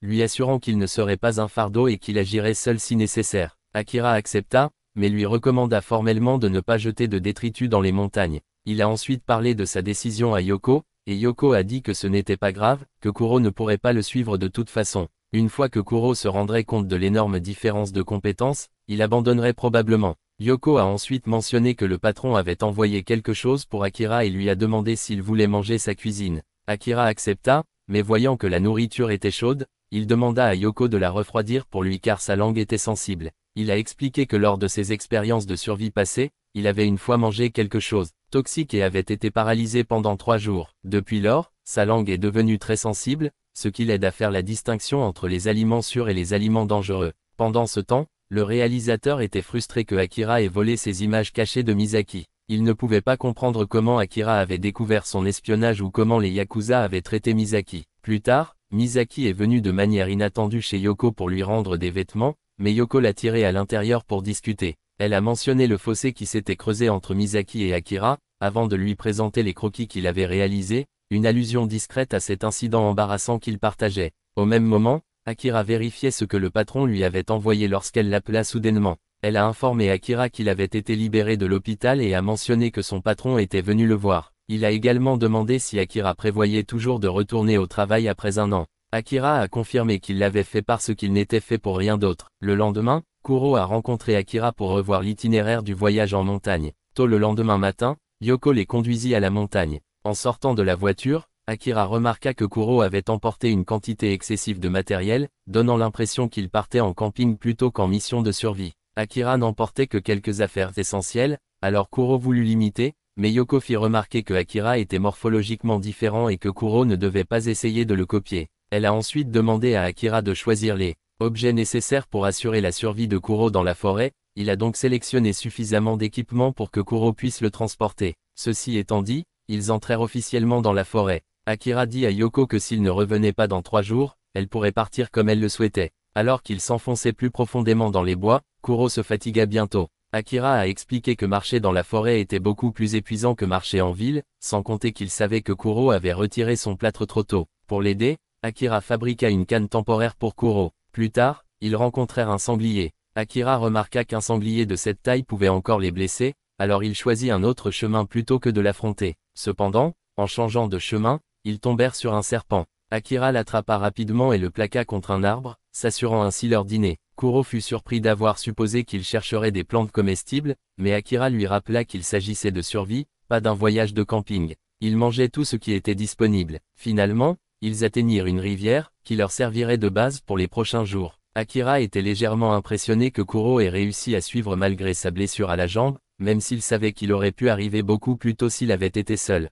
Akira partit ensuite rassembler du matériel pour allumer un feu, demandant à Kuro de collecter des pierres pour une fosse de cuisson. Kuro mourait de faim, mais l'idée de manger du serpent lui répugnait. À son retour, Akira rapporta un champignon spécifique qui pouvait servir à allumer un feu. Kuro avait pourtant un briquet. Akira a insisté pour utiliser des méthodes primitives. Il a rôti le serpent et a dit à Kuro d'installer la tente avant la tombée de la nuit. Kuro pensait qu'il leur restait encore beaucoup de lumière, mais Akira l'avertit que la nuit tombait vite dans la forêt. À son retour, le serpent était déjà cuit. Il en prit une bouchée et en offrit une gorgée à Kuro. Kuro refusa d'abord, prétextant qu'il n'avait pas faim. Mais Akira a vu clair dans le mensonge. Kuro a admis qu'il n'aimait pas manger de serpents, mais Akira lui a dit de les considérer comme une source de nutrition plutôt que comme un serpent. Rassemblant sa volonté, Kuro prit une bouchée et la trouva étonnamment savoureuse. Bientôt, la nuit tomba. Kuro aida Akira à terminer l'aménagement de leur zone de couchage. Plus tard, Akira attacha son couteau Rambo, envoyé par son patron, à un poteau en bois, le transformant en lance improvisée. Il a conseillé à Kuro de se coucher tôt et de se méfier des ours et autres prédateurs nocturnes. Alors que Kuro s'installait dans sa tente, il réalisa qu'il était encore tôt. S'il avait été en ville, il aurait été en train de boire un verre avec son équipe et quelques femmes dans un bar. Il s'est assis dans sa tente pendant un moment avant de finalement s'allonger. Soudain, il entendit des bruits à l'extérieur. Incertain de ce qu'il attendait, il attrapa son couteau et sortit pour découvrir que Akira revenait avec un autre serpent pour un repas tard dans la nuit. Akira a même remarqué que les serpents venimeux avaient meilleur goût que les serpents ordinaires. Kuro s'est finalement endormi et s'est réveillé le lendemain matin pour trouver Akira déjà réveillé. Akira l'a informé qu'il y avait des traces d'ours près de leur tente et a confirmé qu'au moins un ours se trouvait dans la zone. Kuro a suggéré de faire semblant d'être inconscient s'il en rencontrait un, mais Akira lui a dit d'aller de l'avant et d'essayer si cela devait vraiment arriver. Ce ne serait pas de la malchance, juste de la stupidité. Il a insisté sur le fait qu'il ne fallait jamais tourner le dos à un ours. En temps normal, la plupart des gens choisiraient de descendre la montagne à ce stade, mais Akira n'avait pas une telle intention. Plus tard, les deux sont allés attraper des grenouilles, et Akira a demandé à Kuro de retourner au camp et il alluma le feu pendant qu'il ramassait des insectes. Kuro, cependant, lui demanda de rapporter d'autres serpents. Sur le chemin du retour, Kuro remarqua soudain ses affaires éparpillées le long du chemin. Comprenant ce que cela signifiait, il se retourna rapidement et vit l'ours s'approcher. Se souvenant de l'avertissement d'Akira de ne pas tourner le dos, Kuro hésita à faire semblant d'être inconscient. Pris de panique, il finit par tomber en arrière dans une tentative de faire quelqu'un. L'ours s'approcha prudemment pour l'inspecter juste au moment où Akira arrivait et le fit fuir. De retour au camp, Kuro s'excusa d'avoir perdu son sang-froid et d'avoir chargé Akira de le sauver. Akira lui a simplement dit de manger des sauterelles car elles contenaient plus de nutriments que le bœuf ou le porc. Akira croyait que la capacité de manger n'importe quoi pouvait être cruciale en cas de catastrophe, assurant la survie lorsque la nourriture était rare. La plupart des gens ne se sont jamais préparés à tous les scénarios possibles, et ceux qui l'avaient neutralisé partageaient souvent la même expression d'incrédulité, comme s'ils ne pouvaient pas comprendre pourquoi un tel sort leur était arrivé. Kuro mentionna ensuite que l'ours avait enterré ses affaires sous terre, ce qui amena Akira à réaliser qu'il reviendrait certainement pour les récupérer.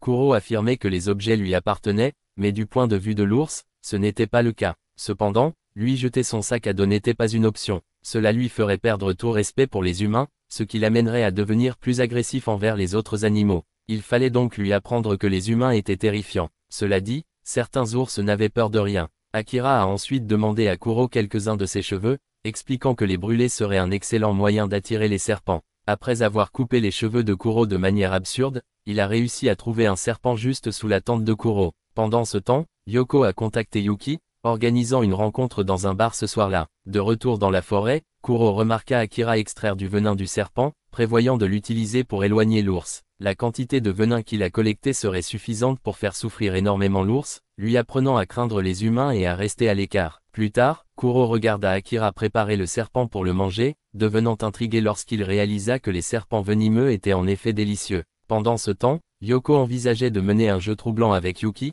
comptant altérer sa perception simplement pour observer sa vulnérabilité à son merci. Sur la montagne, Kuro est resté si longtemps loin de la civilisation qu'il a commencé à avoir des hallucinations, voyant des femmes partout. Il était choqué de ressentir de telles envies au moment même où Akira expliquait les tactiques de survie des ours. Yuki est arrivé au bar plus tôt que prévu, demandant au propriétaire de l'aider à courtiser Yoko. Il se croyait toujours un maître séducteur, ignorant qu'en réalité c'était lui qui était manipulé. Le barman ne pouvait qu'espérer que Yuki survivrait à la nuit indemne. De retour dans la forêt, Kuro fit de son mieux pour se concentrer sur les instructions d'Akira tout en luttant pour cacher son problème croissant. Akira remarqua bientôt que l'ours s'approchait et Kuro suggéra d'utiliser le feu pour le chasser. Cependant, les flammes dont il disposait étaient trop faibles pour l'intimider. Akira, voyant Kuro maladroitement penché, lui dit de ne pas être gêné, cela arrivait à quiconque mangeait trop de serpents. Il dit alors à Kuro de se préparer, car il s'apprêtait à apprendre à l'ours à craindre les humains. Pendant ce temps, Yoko et Yuki se retrouvèrent enfin au bar. Le barman sentait que la soirée serait intense,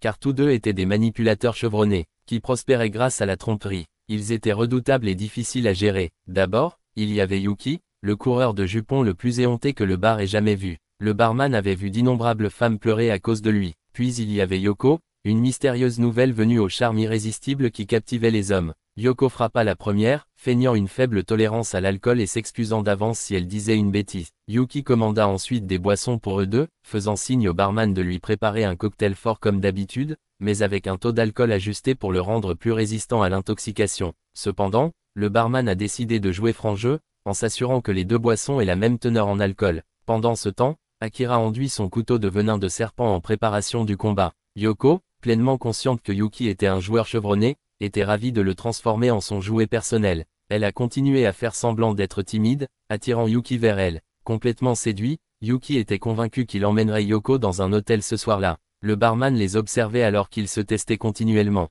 Yoko a ensuite évoqué avec désinvolture sa vie personnelle, mentionnant qu'elle avait un frère aîné malade qui était parti camper dans les montagnes, lui donnant du temps libre pour boire toute la nuit. Yuki lui a assuré qu'il la ramènerait personnellement chez elle en toute sécurité. Alors que leur conversation dérivait vers le camping et les barbecues, Yoko se souvint soudain de son amour pour les citrons et fit signe au barman de lui apporter une boisson à base de citron. Le barman a servi un shot de tequila, expliquant que les gens enchérissent généralement sur une tranche de citron par la suite pour rehausser la saveur. Trouvant cela agréable, Yoko commanda une autre tournée, et le barman commença à remarquer que c'était Yuki, et non Yoko, qui était progressivement piégé. Alors que Kuro et Akira se préparaient, l'ours s'est dangereusement rapproché avant de se jeter sur Kuro. Akira le repousse rapidement avec une lance improvisée, puis l'attache à une corde de tente et la lance sur l'ours, le forçant à fuir. Akira était convaincu que l'ours avait désormais appris à craindre les humains. Kuro était étonné de la facilité avec laquelle Akira gérait la situation. Pendant ce temps, Yoko avait bu son 20e verre et il était clair que Yuki avait perdu.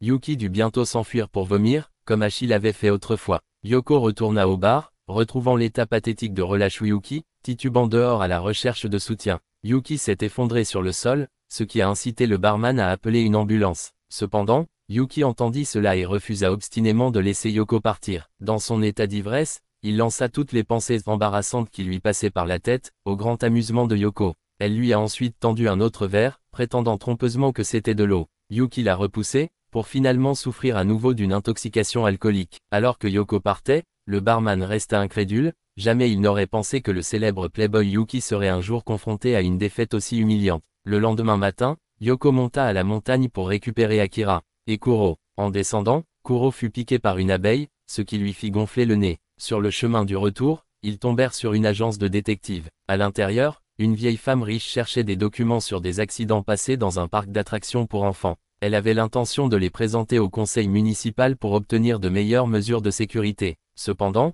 malgré ses apparences, l'agence était en réalité un groupe de yakuza à moitié formé. Le prétendu détective conduisit sa nouvelle recrue vers leur véritable destination, une forêt isolée, où un enfant issu d'une famille aisée allait connaître un sort des plus troublants. Ce jeune homme, héritier d'une famille ultra riche, n'avait fait que dilapider la fortune de sa famille. Le détective s'était fait passer pour lui afin d'escroquer sa mère de 10 millions de yens, en mentant en disant qu'il voyageait à travers l'Asie du Sud-Est pour se retrouver. De cette façon, la mère continuerait à attendre un fils qui ne reviendrait jamais. Son grand projet était de cultiver davantage d'héritiers délinquants comme celui-ci, en les utilisant pour extorquer de l'argent à leur propre famille sans éveiller les soupçons. Les membres clés de cette agence de détectives comprenaient le détective Utsubo, la nouvelle recrue Asaki, un voyou nommé Suzuki et une femme nommée Ina. Atsubo pensait que 4 membres étaient le nombre idéal, un nombre trop élevé entraînerait des conflits internes, mais un nombre trop faible entraînerait un manque de main-d'œuvre. Il a ensuite organisé un logement temporaire pour Asaki et a noté qu'Asaki était un ancien employé de la société Hiroshi.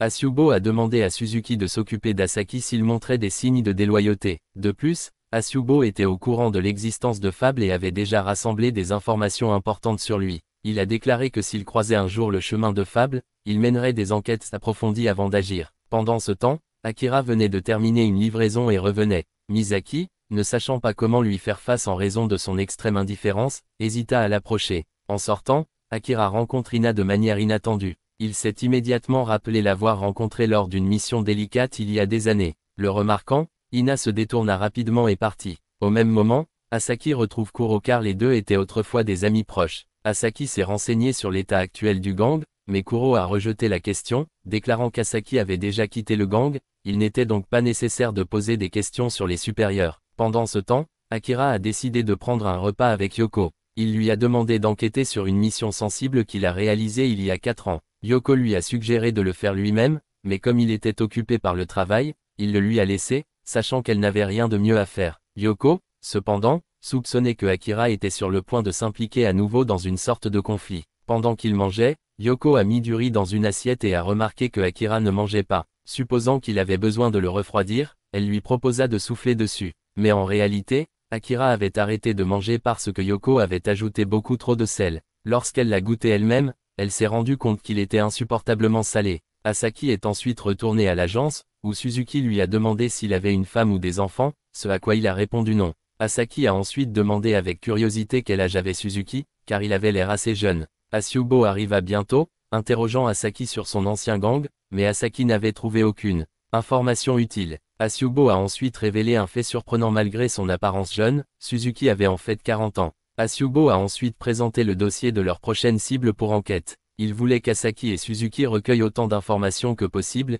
y compris toutes les faiblesses potentielles que la cible pourrait avoir. À leur grande surprise, la cible cette fois-ci n'était autre que le réalisateur d'Akira. Pendant ce temps, Akira est arrivé au travail, où le président lui a demandé si lui et Misaki s'étaient disputés ces derniers temps. Akira n'était pas sûr, alors le président lui a conseillé de complimenter Misaki plus tard, car elle avait récemment rafraîchi son apparence. Quand Akira a rencontré à nouveau Misaki, il a simplement complimenté sa tenue, mais l'a ensuite comparée à un serpent venimeux, lui faisant penser qu'il ne s'intéressait pas à elle. Peu de temps après, le réalisateur est arrivé et l'a complimenté sur ses cheveux récemment coupés courts. Akira partit ensuite pour une livraison, tandis que le président essayait d'apaiser l'humeur de Misaki. Cette nuit-là, Misaki a dû travailler tard et le réalisateur a prévu de lui rendre visite à nouveau chez elle pour échanger des cartes mémoire et enregistrer secrètement plus de séquences d'elle. Si l'occasion se présentait, il était même prêt à lui tendre une embuscade à l'intérieur, à la neutraliser avec un taser et à lui faire du mal. Le président l'a invité à boire un verre, mais le directeur a décliné et est parti.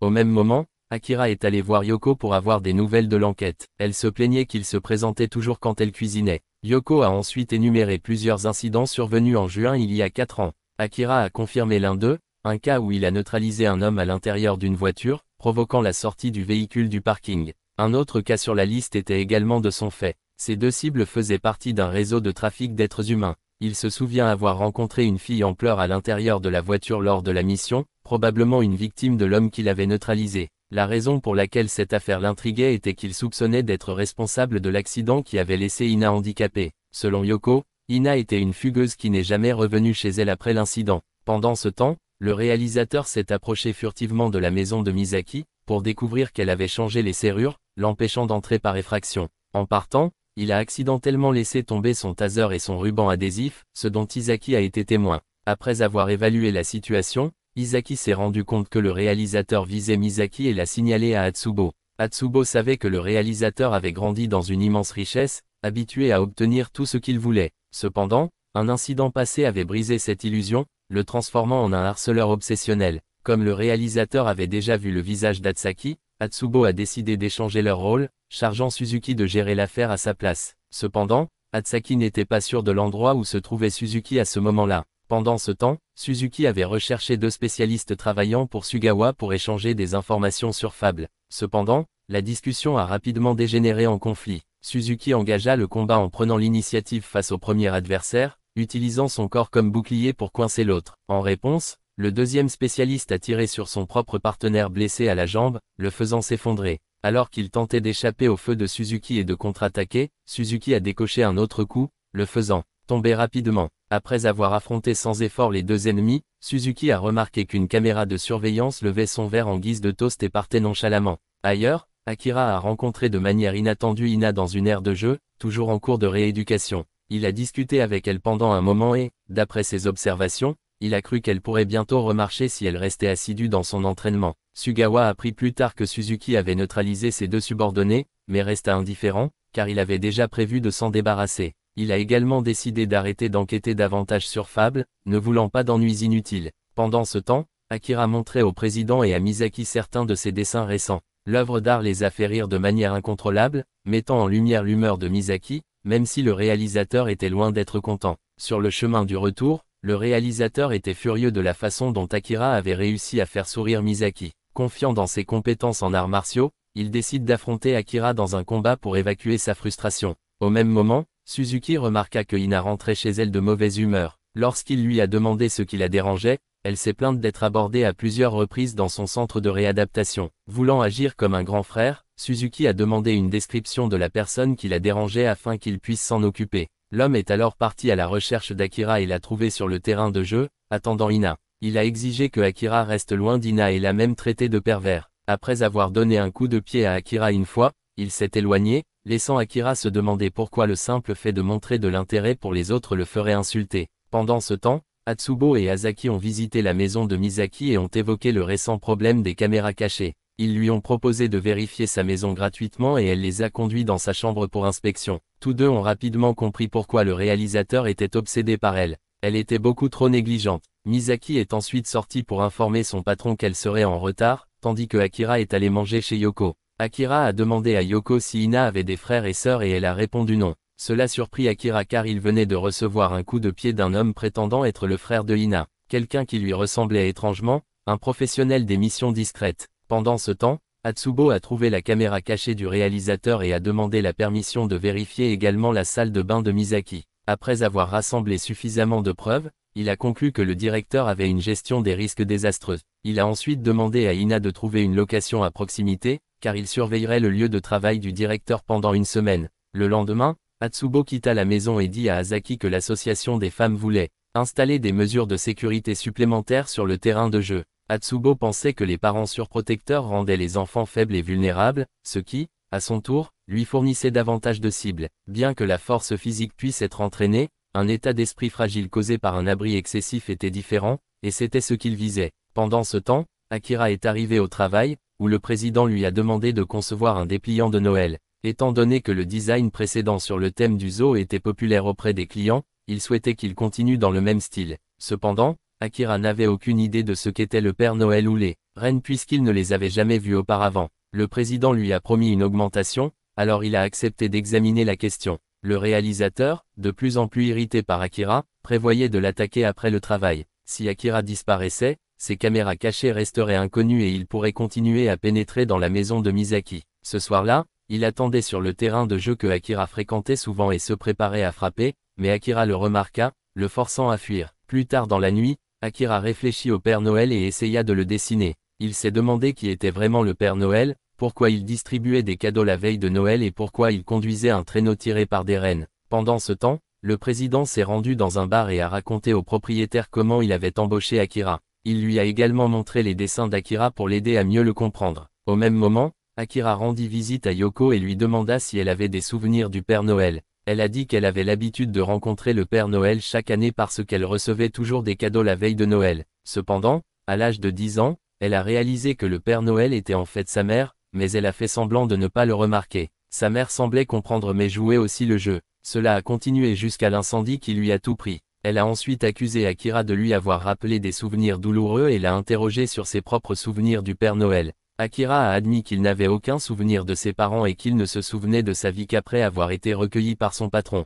Il n'avait entendu parler du Père Noël que récemment et avait toujours supposé qu'il n'était qu'un étrange vieil homme. Il n'avait jamais vécu l'expérience de se réveiller avec des cadeaux, mais il se demandait si c'était vraiment aussi excitant que les gens le disaient. Yoko sourit, expliquant que les parents faisaient semblant d'être le Père Noël pour permettre à leurs enfants de vivre dans un rêve, pendant que les enfants faisaient semblant de croire au Père Noël pour faire plaisir à leurs parents. Elle se sentit alors triste en se remémorant le passé et Akira essaya de s'échapper, mais elle l'arrêta et le fit rester pour un autre verre. Le lendemain matin, Akira apporta son dessin au président, mais il avait la même apparence qu'avant. Le président l'a encouragé à se détendre et à dessiner avec un état d'esprit plus joyeux. Akira est ensuite sorti pour une livraison, arrivant par coïncidence chez Utsubo. Akira a livré un colis à la maison d'Utsubo, où il a rencontré Ina de manière inattendue. Comme ils se connaissaient déjà, Utsubo n'avait d'autre choix que d'inviter Akira à prendre une tasse de café. Il a été surpris par la rapidité avec laquelle l'entreprise d'Akira traitait les livraisons. Utsubo s'est également excusé si Suzuki avait entendu Akira plus tôt.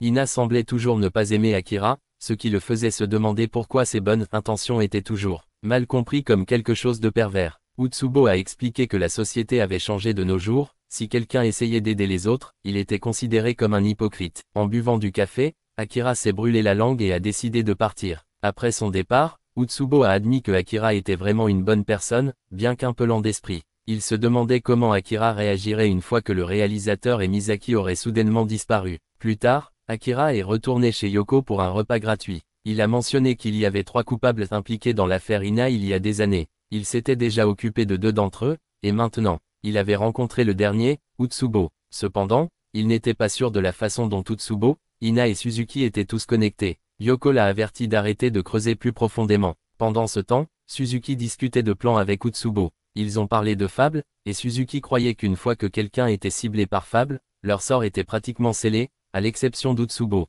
Il y a 4 ans, Utsubo trafiquait des filles âgées de 10 à 16 ans avec des pervers, principalement des fugueurs, mais parfois des victimes d'enlèvement. En juin de cette année-là, son manager a été attaqué par un inconnu avant même de pouvoir utiliser son arme. Utsubo a pris l'armée. 10 jours plus tard, un autre complice a perdu la vie. Ina a également été impliquée dans l'incident au cours duquel elle a été hospitalisée et, 1 an plus tard, Utsubo s'est déguisé en détective pour la retrouver. Ina fit semblant de ne rien savoir, craignant que le spécialiste ne la fasse taire. En réalité, c'est Utsubo qui était responsable de la disparition de ses parents et qui avait rejeté la faute sur le spécialiste. Ce jour-là, alors qu'il travaillait, le directeur a reçu un appel d'Utsubo, qui avait contacté sa mère et demandé à les rencontrer tous les deux. Cet après-midi-là, Ina s'entraînait à marcher, mais remarqua que Akira ne s'était pas présenté. Elle vit alors le réalisateur et sa mère se diriger vers leur rendez-vous avec Utsubo. La mère du réalisateur n'était pas au courant de ses crimes et croyait toujours qu'il était un bon fils. Akira s'y est également rendu mais n'a observé qu'à distance. Ina trouvait plus dérangeant pour lui de simplement s'asseoir et de regarder, alors elle l'a exhorté à se rapprocher. Utsubo a rencontré la mère et le fils et leur a demandé d'enregistrer leur conversation. Il a confirmé que le nom du réalisateur était Etsuji et lui a demandé s'il avait une petite amie ou un intérêt amoureux. Etsuji l'a nié, mais quand Utsubo a évoqué Misaki, il a légèrement tressailli. Lorsqu'on l'interroge sur sa relation avec Misaki, Etsuji affirme qu'ils n'étaient que des collègues et qu'il n'avait aucun sentiment pour elle. Utsubo a ensuite révélé qu'un ami découvreur de talent avait repéré Misaki à cause de son passé, carrière de mannequin. Cependant, cette même amie avait découvert des caméras cachées chez elle. Utsubo a également mentionné qu'Etsuji avait récemment visité la maison de Misaki avec des objets suspects. Utsubo a insisté sur son innocence et lui a demandé d'enquêter s'il le souhaitait. Cependant, Utsubo a laissé entendre que si une enquête était menée, davantage de crimes d'Utsuji pourraient être révélés. Juste à ce moment-là, Utsaki entra, provoquant la panique d'Etsuji. Utsubo savait qu'Utsuji avait des intentions criminelles. Mais Utsuji a soutenu que penser à un crime n'était pas la même chose que d'en commettre un. Utsubo montra ensuite d'innombrables vidéos prises par Utsuji en caméra cachée. Utsuji fut bouleversé, mais Utsubo lui assura qu'il n'avait pas encore prévenu Misaki. Utsaki était toujours intéressé par le recrutement. Misaki est mannequin, et si ces vidéos fuyaient, sa réputation en souffrirait. Utsaki a donc exigé un règlement de 120 millions de yens et a menacé de poursuivre en justice. Utsubo a toutefois suggéré de régler l'affaire sans aller au tribunal, car les frais juridiques à eux seuls coûteraient environ 80 millions de yens. Au lieu de cela, il a proposé qu'Utsuji paye 60 millions de yens, soit la moitié de la demande initiale, pour faire disparaître le problème. Pendant ce temps, Okiro aidait Ina à s'entraîner à marcher, lui permettant de retrouver la sensation dans ses jambes. Akira remarqua soudain qu'Utsuji et sa mère rentraient chez eux. Utsaki et Utsubo étaient convaincus qu'ils empocheraient la totalité des 60 millions de yens. Comme Utsuji était enfant unique, son père étant décédé et seule sa mère restant, elle ferait sûrement tout ce qu'il fallait pour empêcher son fils d'aller en prison. Même si Utsubo et Utsaki étaient tous deux des escrocs, ils ne subiraient aucune perte même si le plan échouait après tout. C'est Utsuji qui avait tort. De retour chez lui, Utsuji a blâmé Misaki pour tout. Suzuki rapporta cela à Utsubo, qui ne se souciait pas si Utsuji devenait fou et tuait Misaki, tant que Suzuki le capturait avant que la police n'intervienne. Le lendemain, Utsuji arriva au travail avec de la haine dans les yeux envers Misaki. Il ne pouvait pas croire que quelqu'un comme elle valait 60 millions de yens et a décidé de lui donner une leçon. Pendant ce temps, Utsaki était heureux de recevoir l'argent et ne se souciait plus de savoir quand Utsuji le ferait. Utsubo a dit à Utsaki de garder Ina en dehors de ça, mais il semblait qu'elle avait entendu une partie de leur conversation. Elle a ensuite appelé Misaki, l'avertissant de quitter immédiatement le travail car c'était dangereux. Juste au moment où le président de l'entreprise sortait des toilettes, Utsuji était sur le point de poignarder Misaki par derrière. Le président a crié et Akira a assommé Utsuji sur place. Akira a ensuite joué le jeu, affirmant qu'Utsuji avait essayé quelque chose contre lui, et quand il s'est retourné, ils sont entrés en collision. Le président a demandé à Misaki de gérer les livraisons à la place d'Akira pendant qu'il interrogeait Utsuji. Signaler l'incident à la police. Misaki a ensuite mentionné avoir reçu un étrange appel téléphonique, et quelques instants plus tard, Utsubo est entré, sentant que Ina avait fait quelque chose dans son dos. Il a demandé avec désinvolture à Akira comment s'était rétabli Ina, et elle a admis que Akira était si honnête que c'était presque bizarre. Pendant ce temps, le président a confronté Utsuji à propos de ses intentions. Utsuji a demandé à se laver le visage, mais le président savait qu'il avait prévu de s'en prendre à Misaki et a envisagé de le dénoncer à la police. Avant qu'il ne puisse le faire, Utsuji s'est enfui, forçant Akira à le poursuivre. Akira a à peine esquivé une balle de Suzuki, réalisant que son adversaire était un professionnel. Suzuki a capturé Utsuji et l'a emmené. Plus tard, il dit à Utsubo de demander à Utsuji de récupérer le captif puisqu'Akira avait vu son visage, il devrait régler la situation de manière définitive. Suzuki repéra alors Akira, mais ne put réagir, car il y avait du monde autour. Akira s'approcha ensuite de lui, exigeant la libération d'Utsuji et promettant de ne pas révéler les agissements de Suzuki. Cependant, Suzuki se moquait de l'idée de négocier, sachant que Akira comprenait exactement quel genre de personne il était. Akira a reconnu que chaque partie avait ses propres circonstances et ne voulait pas de conflit inutile. Il a prévenu que si Utsuji ne revenait pas demain, le chaos s'ensuivrait. Au même moment, le président a signalé l'incident à la police lorsqu'il a reçu un appel inattendu de Hina, lui demandant des nouvelles d'Akira. Pendant ce temps, Suzuki a contacté Utsaki, lui ordonnant d'extraire l'adresse du domicile d'Akira d'Utsuji. Une fois l'information reçue, il se mit immédiatement en route. Akira est retourné voir le président, qui l'a informé que le cas d'Utsuji avait été remis à la police. Le réalisateur comprenait désormais que Akira était très doué en arts martiaux, mais il avait délibérément retenu dans les combats. Akira a admis que c'était vrai et le président a promis de garder le secret. Il a également mentionné qu'Hina avait appelé et laissé son numéro, suggérant à Akira de la contacter. Juste à ce moment-là, Suzuki est arrivé chez Akira et a rencontré Yoko. Il posa son arme sur la table et l'invita à s'asseoir pour discuter. Il savait déjà que le frère aîné d'Akira était une légende. Il savait également que Yoko agirait comme si elle ne savait rien, son calme face à un intrus armé la trahissait. Suzuki a remis en question son lien avec le gang d'Hiroshi et a faussement affirmé qu'elle et Akira étaient les enfants illégitimes d'Hiroshi. Cependant, Suzuki ne s'est pas laissé facilement tromper. Réalisant qu'il la sous-estimait, Yoko lui fit remarquer que placer son arme sur la table et poser ses mains était une erreur. Curieux de sa confiance, Suzuki voulait voir comment elle comptait s'emparer de son arme. Sans hésitation, Yoko lui frappa la table, projetant l'arme vers elle. Pendant ce temps, Isoki s'était éloigné pour se soulager dans les buissons. À son retour, Isoji avait disparu sans laisser de traces. Yoko a exigé une réponse de Suzuki,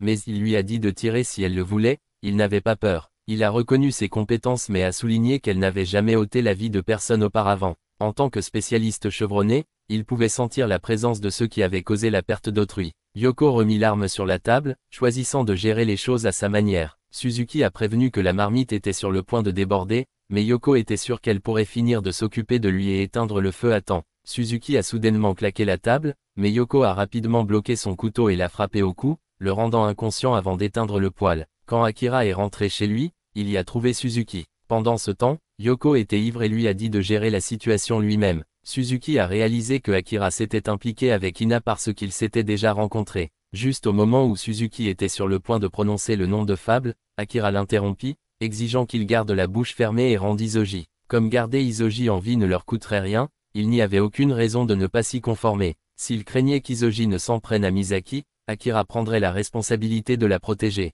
Suzuki a appelé Isoki pour libérer Isoji, mais Isoki a regretté de rapporter qu'Isoji avait tenté de s'échapper alors qu'il avait encore les yeux bandés, et qu'une chute tragique avait mis fin à sa tentative. Suzuki a demandé à Isoki de s'occuper des restes, mais Isoki a déclaré ne pas pouvoir gérer cette tâche seul. Akira éteignit son téléphone, s'approcha et coupa les liens de Suzuki. Il a exprimé sa déception quant au décès de quelqu'un. Laissant Suzuki partir, Akira vérifia ensuite le haut de pot. Alors que Suzuki atteignait la porte, il se retourna, accusant Akira de le sous-estimer. Maintenant qu'il connaissait le secret d'Akira, il trouvait insultant que Akira ne le considère même pas comme une menace contre laquelle il valait la peine de se protéger. Frustré, Suzuki partit. Yoko remarqua que Akira venait de briser la fierté de Suzuki. Alors que Akira éprouvait de la pitié pour Isoji, Yoko ignorait que c'était le karma. Plus tard, Akira alla au cinéma et se souvint soudain qu'il devait appeler Hina. Quand il l'a finalement appelée, elle était simplement heureuse qu'il soit en sécurité, mais l'a réprimandé pour s'être concentré sur un film au lieu de l'écouter. Pendant ce temps, Isobo était surpris que Akira soit toujours en vie lorsque Suzuki est revenu. Suzuki a bu un verre avec Isobo et l'a informé du tragique accident d'Isoji, tandis qu'Isoki s'occupait des derniers détails dans les montagnes. Il a ensuite révélé que Akira et Yoko étaient la Fable même qu'Isobo recherchait. Isobo était intrigué et a décidé de défier Fable, directement. Cependant, Suzuki voulait savoir pourquoi Isobo était prêt à se battre. Si Isobo ne répondait pas, Suzuki tirerait, il devait être sûr de l'engagement d'Isobo. Il ne voulait pas être abandonné si les choses tournaient mal. Suzuki a exercé ce métier pendant 20 ans, à son apogée, même si son visage actuel est le résultat d'une chirurgie plastique. Maintenant que son corps se détériorait, il voulait au moins retrouver un peu de dignité avant la fin. Isobo a finalement révélé sa raison, l'homme qui était dans la voiture avec Ina ce jour-là était son jeune frère. C'est pourquoi il ne voulait rien d'autre que régler ses comptes. S'il avait eu peur de Fable, il aurait fui depuis longtemps. Bien que pas entièrement convaincu, Suzuki a décidé de le croire pour le moment. Isobo a alors commencé à élaborer un plan méticuleux pour mettre Akira et Yoko hors d'état de nuire. Suzuki ne voulait que 2 personnes impliquées et a insisté pour garder Ina et Azaki hors de cela pour éviter des conséquences inutiles. Plus tard, Isobo réfléchit à sa précédente rencontre avec Akira.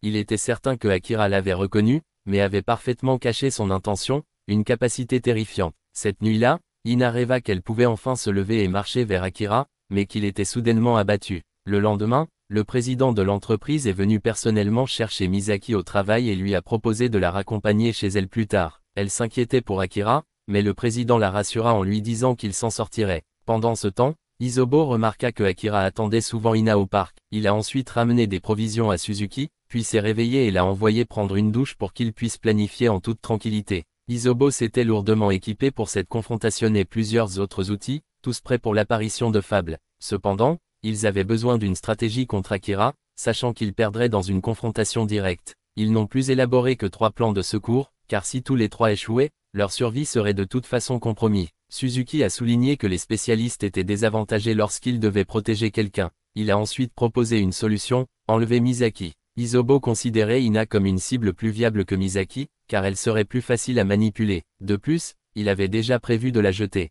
Le lendemain, Akira a appelé Takeshi, lui demandant de supprimer certaines séquences de caméra avant que Hachi ne puisse les voir. Takeshi a dit qu'il laisserait Kuro s'en occuper, car Hachi avait été très occupé ces derniers temps. Il est ensuite allé voir Akira, qui lui a assuré qu'il allait bien. Pendant ce temps, Suzuki s'est rendu chez un marchand d'armes pour acheter un silencieux. Il s'est également renseigné sur une voie d'évacuation pour quitter le Japon une fois que tout serait réglé. Le concessionnaire a fixé le prix à 10 millions de yens, invoquant la hausse des coûts de tout. Suzuki a été surpris que le concessionnaire ne pose pas beaucoup de questions, mais l'homme a expliqué qu'il restait neutre et qu'il servait n'importe quel client, qu'il soit ami ou ennemi, sans s'impliquer. Sa neutralité lui avait permis de rester en affaires pendant si longtemps et, grâce à elle, il avait accès à des informations précieuses. Son conseil à Suzuki était d'arrêter de provoquer Fable, mais abandonner cela signifierait abandonner les raisons mêmes pour lesquelles Suzuki était encore en vie. Au même moment, Akira a apporté de l'alcool pour s'excuser auprès de Yoko de l'avoir entraîné dans un danger. Il lui a également demandé si elle avait plus d'informations sur Ina. Yoko craignait qu'il ne s'impliquât. Nouveau dans quelque chose de risqué, mais elle a quand même partagé ce qu'elle savait. 2 jours après l'hospitalisation d'Ina, ses parents ont été soudainement attaqués par un individu armé d'un couteau. Akira était certain qu'il n'était pas responsable et avait déjà commencé à reconstituer ce qui s'était passé. Mais Subo a convoqué Ina, lui faisant remarquer que malgré le fait qu'elle connaissait sa vraie nature, elle l'avait suivi tout ce temps. Il savait également qu'elle cherchait toujours le meurtrier de ses parents. Comme il opérait sous le couvert d'un détective, il possédait des compétences d'enquêteur. Il savait qu'elle voulait retrouver sa capacité à marcher pour pouvoir régler ses comptes. Bien qu'elle ait lutté intérieurement, il a affirmé avoir découvert l'identité du coupable. Il a ensuite rejeté la faute sur Akira, suggérant que Akira l'avait approché uniquement pour l'empêcher de soupçonner la vérité. Pendant ce temps, Kuro regardait avec beaucoup d'amusement les images de Yoko battant Suzuki. Au lieu de le supprimer, il a décidé d'en conserver une copie. À peu près au même moment, Isaki a appelé Kuro avec quelques questions sur la pêche. Il avait confirmé que la rivière près de laquelle il se trouvait n'était pas un lieu de pêche populaire, mais avec de fortes pluies rendant le courant plus fort, il n'était pas sûr de devoir y jeter le corps. Ina a commencé à enquêter sur Akira tandis qu'Atsubo poursuivait ses préparatifs d'embuscade. Alors qu'il installait des pièges, Ina s'avança soudainement et demanda à se joindre à eux. Elle a demandé une arme, alors Atsubo lui en a donné une, lui disant de s'habituer à la tenir avant de lui donner des munitions. Pendant ce temps, Isaki continuait d'essayer de se débarrasser du corps. Lorsqu'un pantalon flotta vers lui, il comprit qu'il lui faudrait récupérer la dépouille et imaginer une autre solution. Ina a effacé toutes les traces de leur fraude passée, se préparant à abandonner le bureau. Peu de temps après, Atsubo décide de laisser Isaki derrière lui et d'emmener Ina avec lui. Suzuki a également installé un piège à l'entrée, attendant l'arrivée d'Akira. Atsubo a ensuite appelé Akira, lui demandant s'il se souvenait de lui. Akira se souvint de son vrai nom, ce qui poussa Atsubo à se demander pourquoi il avait laissé partir Suzuki. Akira a simplement déclaré que la vie de Suzuki n'avait rien à voir avec lui, donc il n'avait aucune raison d'intervenir. Atsubo a ensuite insisté sur la raison pour laquelle il avait approché Ina, Était-ce parce qu'il la plaignait d'avoir été prise dans son désordre et d'avoir été blessée? Réalisant qu'il avait atteint sa cible, Atsubo conclut que même un spécialiste légendaire comme Akira était capable de telles émotions. Il a affirmé qu'il n'avait pas révélé l'identité d'Akira à Ina et l'a invité au bureau pour une réunion. Akira se mit en route, avec Yoko qui insistait pour l'accompagner, désireuse de régler ses comptes avec Suzuki. Les deux partirent ensemble, tandis qu'Azaki arriva de manière inattendue chez Kuro, cherchant à acheter une voiture saisie. Kuro en avait plusieurs, mais c'étaient tous des modèles chers. Quand Azaki a demandé une voiture moins chère, Kuro a fait remarquer que personne n'utilisait de voiture bon marché comme garantie pour les dettes. Sans même demander, il savait déjà qu'Azaki s'était mis dans le pétrin. Akira est arrivé sur place et Suzuki a immédiatement remarqué que Yoko était avec lui. Akira est entré seul et a vu que toutes les caméras de la zone avaient été détruites. Suzuki prévoyait d'attendre que Akira ouvre la porte, déclenchant la bombe, ne lui laissant que 2 secondes pour s'échapper avant qu'elle n'explose. Quand Akira ouvrit la porte, il détecta rapidement la bombe, sauta hors du couloir et sauta à un autre étage. Suzuki n'avait aucune idée de comment Akira avait réussi à s'échapper si rapidement. Akira repéra bientôt Suzuki et dit à Yoko de le suivre, sachant qu'il se dirigeait vers Atsubo. Il a ensuite rassuré les habitants en leur disant qu'il s'agissait simplement d'une fuite de gaz et que rien de grave. Il avait déjà soupçonné qu'il y aurait une bombe, mais il l'a quand même déclenchée volontairement car il était le seul à pouvoir échapper à un tel piège, mieux vaut pour lui la déclencher que pour quelqu'un d'autre d'en être victime plus tard. Yoko a poursuivi Suzuki, qui a tenté de l'attirer dans un deuxième piège. Cependant, elle remarqua qu'il ralentissait délibérément, réalisant qu'il s'agissait d'un piège. Pendant ce temps, Kira est arrivé avec une voiture pour le plaisir. C'était une maison coûteuse, reprise de possession à cause de dettes impayées. Juste à ce moment-là, Akira a appelé, demandant de toute urgence un véhicule. Kira a décidé de prendre la voiture pour un petit voyage avant de la rendre. Akira s'est arrêté dans un dépanneur, demandant à Yoko de ne pas aller trop loin, mais de localiser Suzuki et d'observer à distance. Il a dit à Kira d'amener la voiture et a prévu de la suivre bientôt. Après avoir rencontré Kira à l'extérieur, il a rapidement pris la voiture et est parti. Yoko a alors réalisé que Suzuki utilisait délibérément des itinéraires étranges pour éviter la détection des plaques d'immatriculation,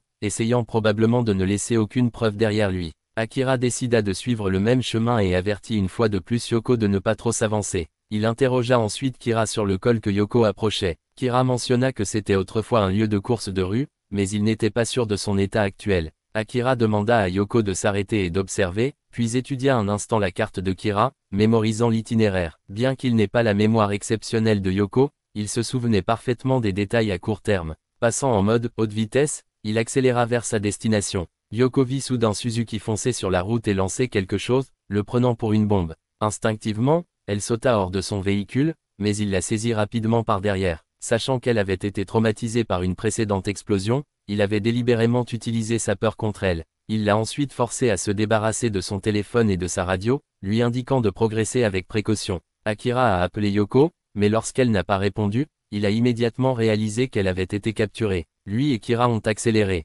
Pendant ce temps, Yoko a été emmenée à Atsubo, qui l'a attachée à un arbre. À son arrivée, Akira a demandé à Kira de se diriger vers la voiture et de klaxonner continuellement. Il a ensuite saisi son arme chargée de balles factices et est allé affronter le groupe d'Atsubo. Atsubo tendit de vraies balles à Ina, lui ordonnant de tirer sur Akira s'il s'approchait trop près. Au lieu de cela, elle chargea l'arme et tira sur Atsubo. En entendant les coups de feu, Akira se précipita en avant. Cependant, Atsubo a survécu, après avoir porté un gilet pare-balles. Le son des klaxons de la voiture signala l'arrivée d'Akira. Suzuki soupçonnait que le bruit était destiné à masquer les pas d'Akira. Ina avait compris qu'Atsubo était à l'origine de la disparition de ses parents. La police n'a jamais révélé les détails de leur meurtre, ce qui signifie que seule une personne impliquée pouvait le savoir. Atsubo l'avait laissé échapper par inadvertance en essayant de piéger Akira. Lorsqu'il a été confronté, il l'a admis et a offert à Ina une chance de régler ses comptes. Restant assis, il la provoqua en lui demandant de viser sa tête. Elle a tiré mais a raté sa cible.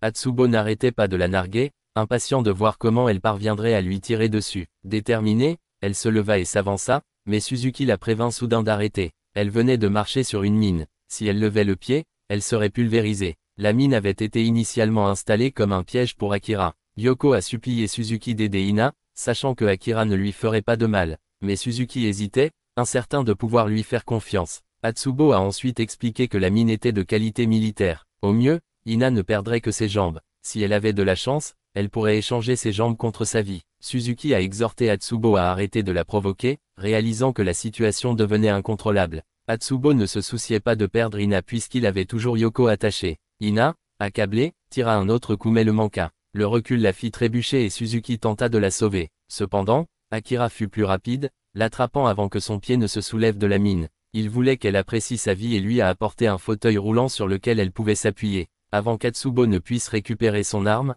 Akira lui a tiré dessus une fois. Yoko a supposé que tout était terminé, mais Atsubo a fait signe à Suzuki d'agir tout en utilisant Yoko comme bouclier. Suzuki était au courant pour Akira, donc si lui et Atsubo tiraient tous les deux, Akira mourrait sûrement. Cependant, Atsubo avait seulement l'intention de tirer sur Ina si elle s'effondrait. La mine mettrait également fin à la vie d'Akira. Conscient de cela, Suzuki déclara que si Atsubo tirait sur Ina, il le neutraliserait immédiatement. Atsubo, désespéré, sortit un explosif et le lança sur Akira. Akira a protégé Ina avec son corps et est resté indemne. Perdant confiance en Atsubo, Suzuki a décidé de libérer Yoko, car la situation était devenue incontrôlable après qu'Ina ait marché sur la mine. Se considérant comme le frère aîné de Ina, il a juré de protéger ses jambes. Il avait l'intention de se sacrifier pour la sauver, mais Yoko le pressa d'utiliser sa tête. Tandis qu'elle surveillait Atsubo, Akira examina la mine et l'identifia comme une mine terrestre de l'ère soviétique. En raison de la production de masse de l'époque de la guerre froide entre les États-Unis et l'URSS, ces armes ont été vendues dans le monde entier.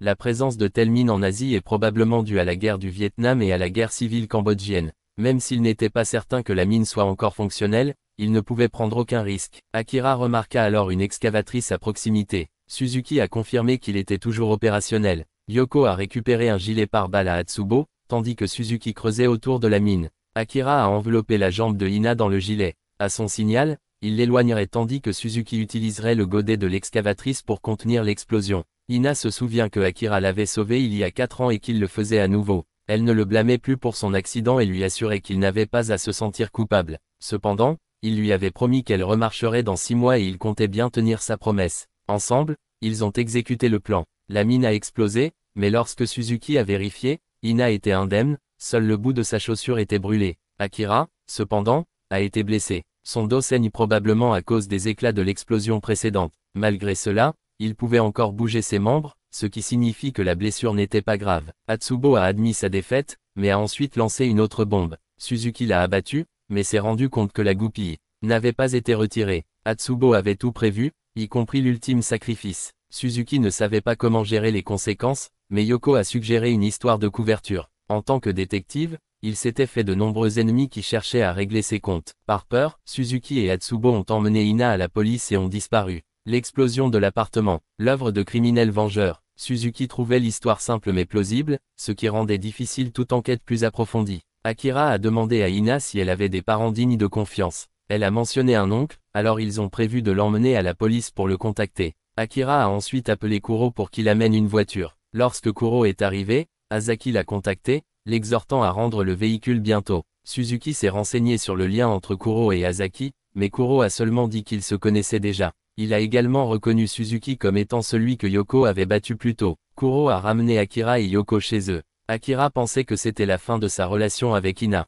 Alors qu'il partait, Ina se releva péniblement et le serra dans ses bras. Yoko comprit qu'après cela, il ne se reverrait plus jamais. De retour à la maison, Yoko a retiré les éclats d'obus du dos d'Akira. Il lui a dit d'appliquer simplement un bandage, lui assurant qu'il guérirait tout seul. Il a ensuite repris le travail sur ses œuvres de Noël pour respecter son délai. Le lendemain, la police a découvert un corps flottant dans la rivière. Akira a ensuite apporté ses illustrations terminées à son patron, y compris un dessin d'Ina se levant de son fauteuil roulant. Son patron était curieux de savoir d'où lui venait l'inspiration pour cela. Peu de temps après, la police a informé le patron qu'ils avaient trouvé le corps noyé de Tsuji, et procéderait à une autopsie. Pendant ce temps, Kuro livrait une autre voiture à Azaki et, par hasard, découvrit Suzuki à l'intérieur. Suzuki mit fin à la menace représentée par Azaki, sachant qu'il représenterait un danger pour lui et Ina à l'avenir. Kuro remarqua qu'Azaki avait déjà tenté de s'enfuir, et que si Suzuki ne l'avait pas fait, Kuro lui-même l'aurait fait. Suzuki a alors conseillé à Kuro d'abandonner ses ambitions de spécialiste, déclarant que Akira était l'individu le plus brillant qu'il ait jamais rencontré.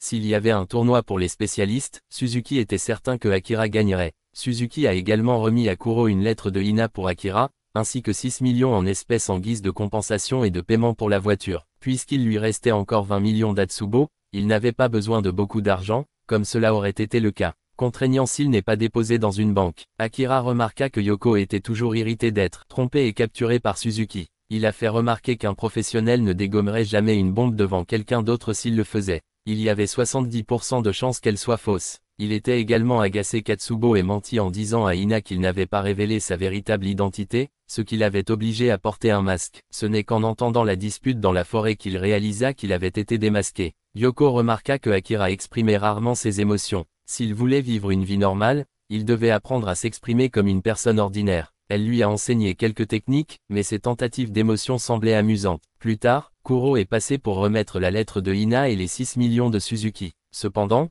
Yoko et Akira ont tous deux insisté pour que Kuro garde l'argent. Mais Kuro, ayant appris de Takeshi à gérer l'argent de manière professionnelle, a fait accepter cela à Akira. Reconnaissant pour tout ce que Kuro avait fait, Akira lui rendit alors les 6 millions en guise de récompense. Akira a également demandé la voiture que Kuro avait apportée précédemment, car son sang avait trempé le siège passager et il ne voulait pas la laisser derrière lui. Cependant, Kuro a révélé que la voiture était liée à une hypothèque, ce qui l'a incité à appeler Takeshi pour discuter de la question. Takeshi a expliqué que la voiture appartenait à un débiteur et qu'il pouvait la donner gratuitement à Akira, car il lui devait encore une faveur dans l'affaire Kajima. Cependant, Kuro devait récupérer les clés de la voiture dans le garage pour lui. Une fois tout réglé, le lendemain matin, Akira a vu le résultat final de son travail après les modifications de Misaki. Elle lui a ensuite appris à utiliser un ordinateur et leur patron a remarqué qu'il semblait être un bon match. Pendant ce temps, Kuro a livré les clés à Takeshi. Lorsque Takeshi a demandé où se trouvait la voiture, Kuro a révélé qu'elle avait déjà été écrasée dans une casse. Choqué,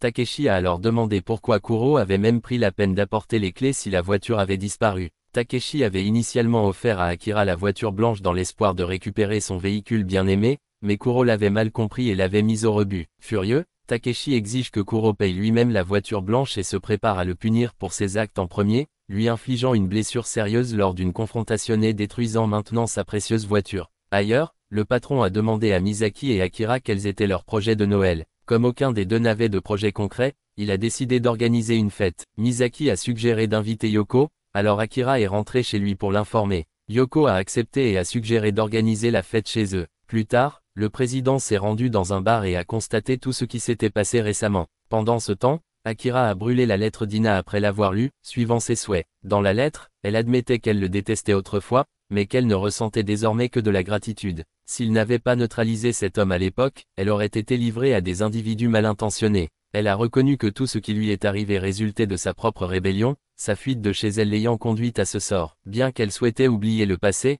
elle avait une demande. Dans 6 mois, lorsqu'elle pourrait à nouveau marcher, elle voulait que Akira l'imagine debout. Alors que la lettre se transformait en cendre, le film prenait fin.